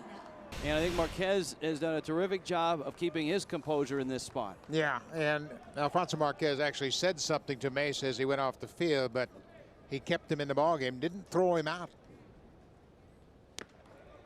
Alfonso Marquez probably thinking, you know what? If I'm going to stay out here and agonize over all these pitching changes, so are you. Well, Diasdani Castillo inherited a 2-0 count to Jonathan Scope, and now it's 3-0, and there's no place to put Scope. 6-2 Netherlands. Bags loaded, 2 outs in the 9th. And there's a strike. Scope has been terrific in this one. He struck out in the 1st, doubled in the 2nd, 3-run homer in the 6th, RBI double in the 8th. Cuba has used 7 pitchers here this afternoon. It's been a quick hook all day long.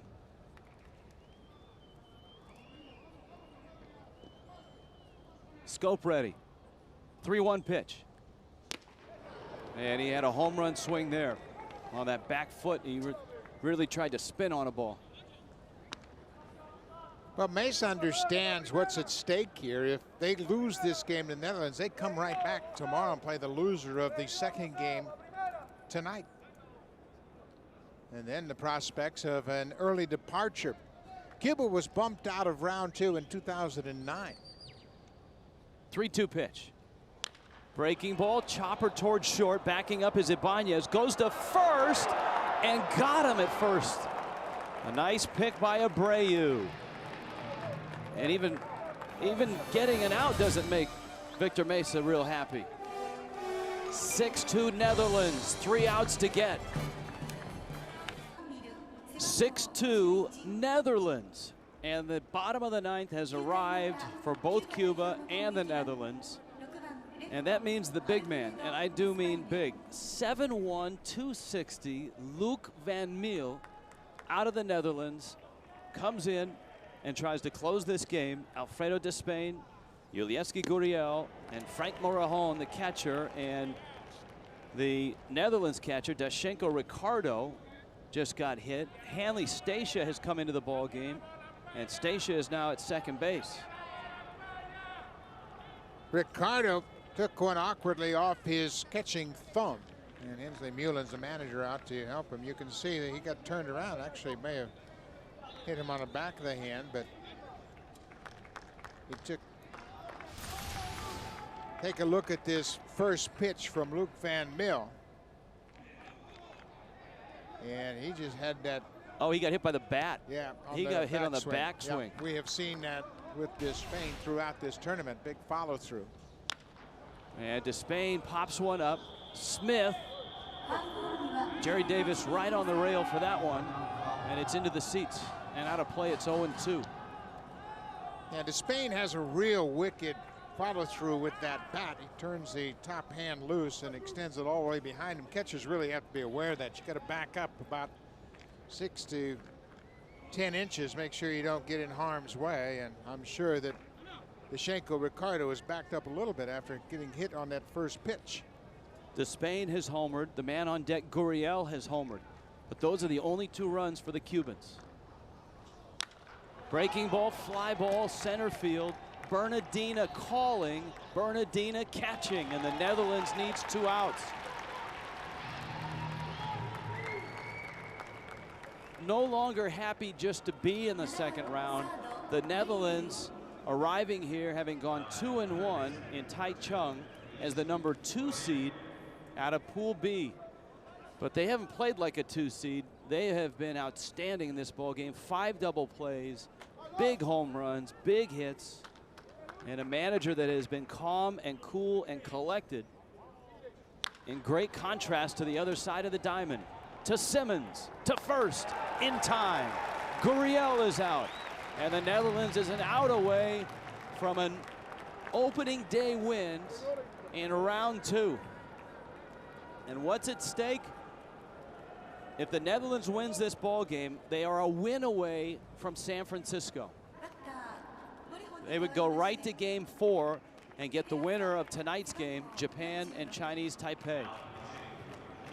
Hensley Mulin's very calm. Bert Blyland to his left, the pitching coach. They've gotten a good effort today. They've given up 12 hits, but because of their great defense, that hasn't really had an impact. Only 2 runs allowed. Osbani Peraza comes on to pinch hit for Frank Morejon. Peraza is the 3rd catcher for Cuba, and he takes a fastball. John Roush is the tallest player in Major League history. now pitching for the Miami Marlins. Luke Van Meel's got him by a couple inches. Sharp ground ball. Stacia has it. And the Netherlands beats Cuba to open up round